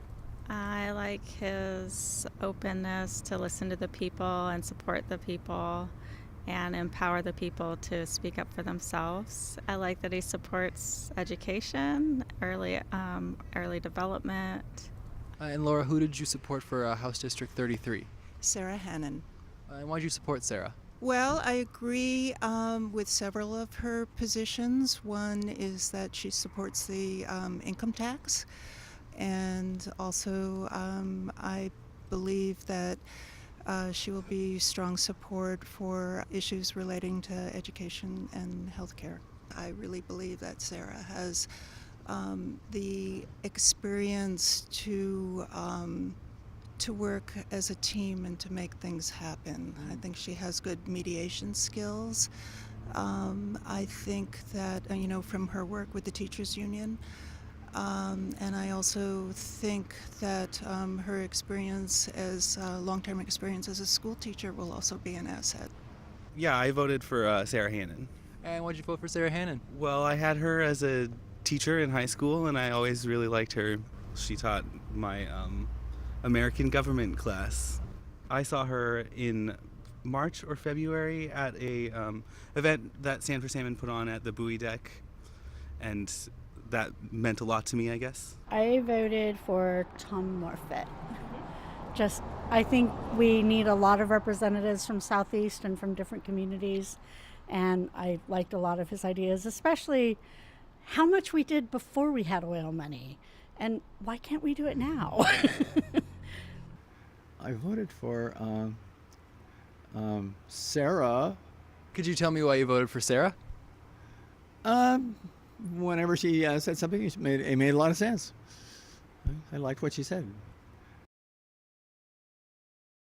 We heard from Robert Anderson, Nikki Love, Trinity Stark, Laura Lucas, Austin Tagaban, and Jay Crondell. The winner of the primary will go on to face independent candidate Chris Diamond in the general election on November 6th. And we've got some updates on live returns coming in now. What do you see, Jeremy? Yeah, we got a new numbers dump. The people leading the races we're following hasn't changed. The numbers have changed. Sarah Hannon, again, still well ahead in the lead in House District 33, Democratic primary. In House District 34's Democratic primary, Andy Story still way out in front, 1,400 some votes to Rob Edwardson's 471. In the governor's race, still no changes in who the front runners are there, with 76% of precincts reporting. In the governor's Republican primary, Mead Treadwell is number 2, with 17,699 votes to the front runner, Mike Dunleavy, 32,696 votes. So pretty commanding lead there. Lieutenant Governor Kevin Meyer, again, still in the lead, former Senate President, 18,500 votes. Second place, Edie Grunwald, 13,200 votes. Pretty big gap to make up with 76% of precincts reporting there. And in the U.S. representative, the race for Congress, on the Democratic side, Elise Galvin is the front runner with 17,438 votes, with 70% of precincts reporting. To her number 2 opponent is Dimitri Shane, 7,190 votes, so more than 2-1 lead still there. And and Don Young is well ahead of his opponents on the Republican side in that primary. He got a good turnout today. Yeah, that's a big number, 37,000 votes for Don Young today. Yeah. Anything else else noteworthy in the statewide elections that you want to mention? Yeah, so Andrew Kitchenman ran in here kind of breathlessly a little while ago to flag an interesting race that was on radar, but a big surprise there. In Senate District O, this is on the Kenai Peninsula, Peter Machicki, the incumbent, is trailing his opponent, Ronald Gillum, by about 30 votes. Yeah, there's a 29-vote gap. And the incumbent, Peter Machicki, a powerful senator and different roles in the Senate last several years, is behind. It's a pretty big upset. And it's pretty interesting. Yeah. We'll get a newscast in about a minute. There's my alarm going off. What are the implications of that race? So, as Andrew said earlier, Peter Micciche, it reminds me of, well, this is more political nerd stuff, but yeah, it reminds me of when Scott Cantor got primaried out of the U.S. Senate. He was very high up, powerful U.S. Senator, Republican, thought he was in a safe seat, and he got beaten by someone no one had really been paying much attention to. He was a Libertarian University professor, I think, in that case, and we don't know. We didn't invest much reporting time into looking into this race, so we don't know much about the opponent there. That's got a narrow lead right now with 94% of the precincts reporting in Senate District O's Republican primary. Very interesting stuff. All right, in just a couple seconds, we're going to hear from our friends in Anchorage and Alaska Public Media. They'll have some more news to report for us coming up right here on KTOO Juneau.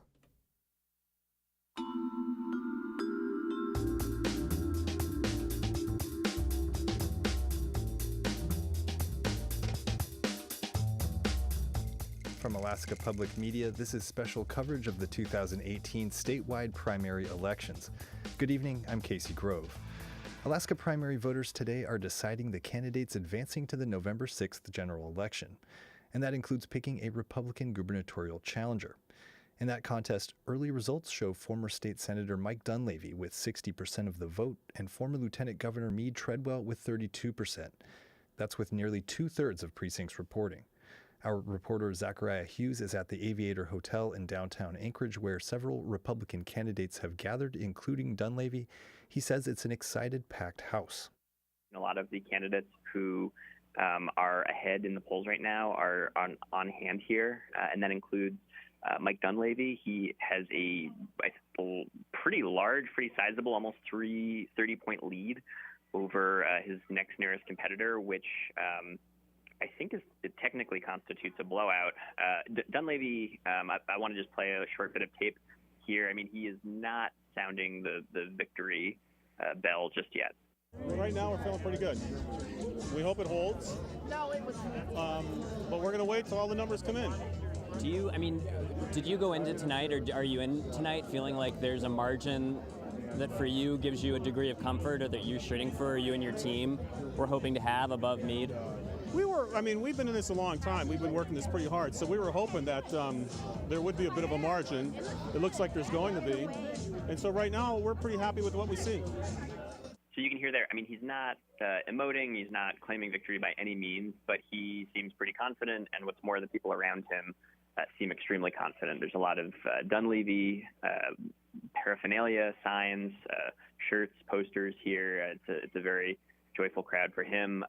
In a race that could change the makeup of the legislature, Anchorage Republican Charisse Millett, who's been in the legislature for 10 years, is trailing her opponent Josh Revak 57% to 43%. Sticking with the state House, right now, the House has a slim, largely Democratic majority. A handful of races tonight will help set the direction for whether that majority does stick or it swings back Republican. Nat Hers has more on that from Election Central. There are 4 races, Republican primary races, where you've got kind of more centrist, but I don't know that it's fair to call them all centrist or moderate Republicans, but certainly more centrist than their opponents.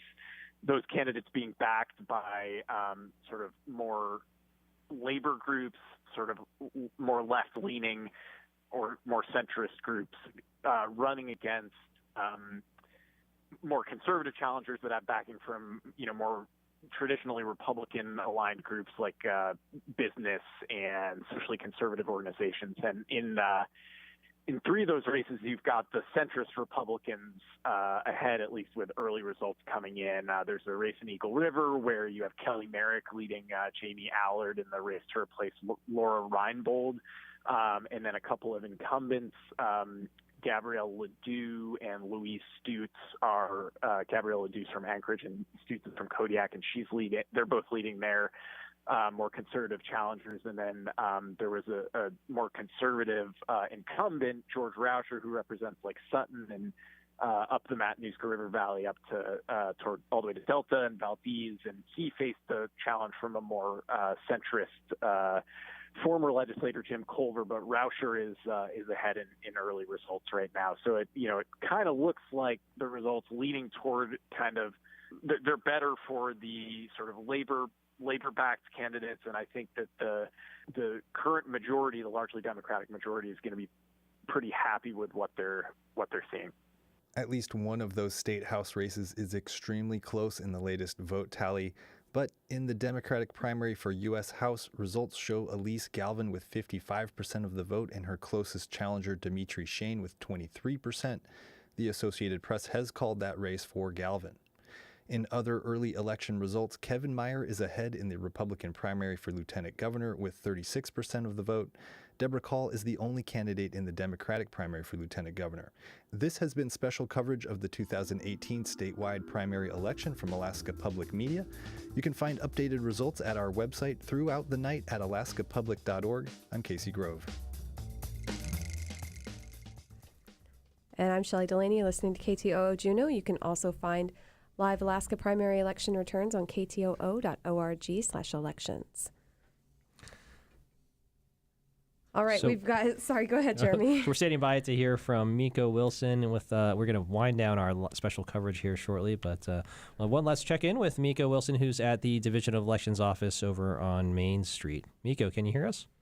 I can. I'm here. Hey, Miko. So what's the scene there now? Still crunching away at numbers, looks like, but what's tell us what's going on. Yeah, they are. The numbers are still coming in here, and they're watching them come in from around the state. There's kind of this natural slowdown that sort of happens towards this part of the state. The numbers kind of come in, fits and starts as that process of calling in the results, especially from those hand count precincts that are a little further away. Those kind of get called in, collated, and then sent on down to the server. And so it'll take a number of hours here before all the results are in. And of course, we still do have more absentee votes that are able to come in for a few more days here still. And so the counting is going to go on pretty late tonight here, and then over the next few days, of course, the official results aren't due out for a couple of weeks. Okay. And, are there Division of Elections workers that are going to be working overnight? We're getting ready to wind down and switch over to, pushing stories to the web and prepping for the morning news cycle. But there's still election results to come in. So, is someone going to be working in that office overnight? Pretty much. They have folks here who will be staying pretty much as long as it takes to hear from these distant precincts. In the past, historically, when there have been uncertainties that did take longer than overnight to resolve, I think someone probably gets a break at that point. But generally speaking, they're here until the job is done. I thought we were working hard. Okay. Yeah, it's definitely a marathon here. Yeah. Anything else you want to add before we wind down then? No, just seems like everything's been running pretty smoothly on this end. They've got, the occasional small little thing that you have when you're dealing with so much data and just making sure that, was that right? Oh, yep, it was, and things like that. So a lot of it's just verifying that they have the right information. But overall, it sounds like everything's going pretty smoothly and slowly wrapping up. And our website, of course, will keep updating that data as it comes in from here. Okay. That's Miko Wilson at the Division of Elections here in Juneau. Thanks, Miko. Sure thing. All right.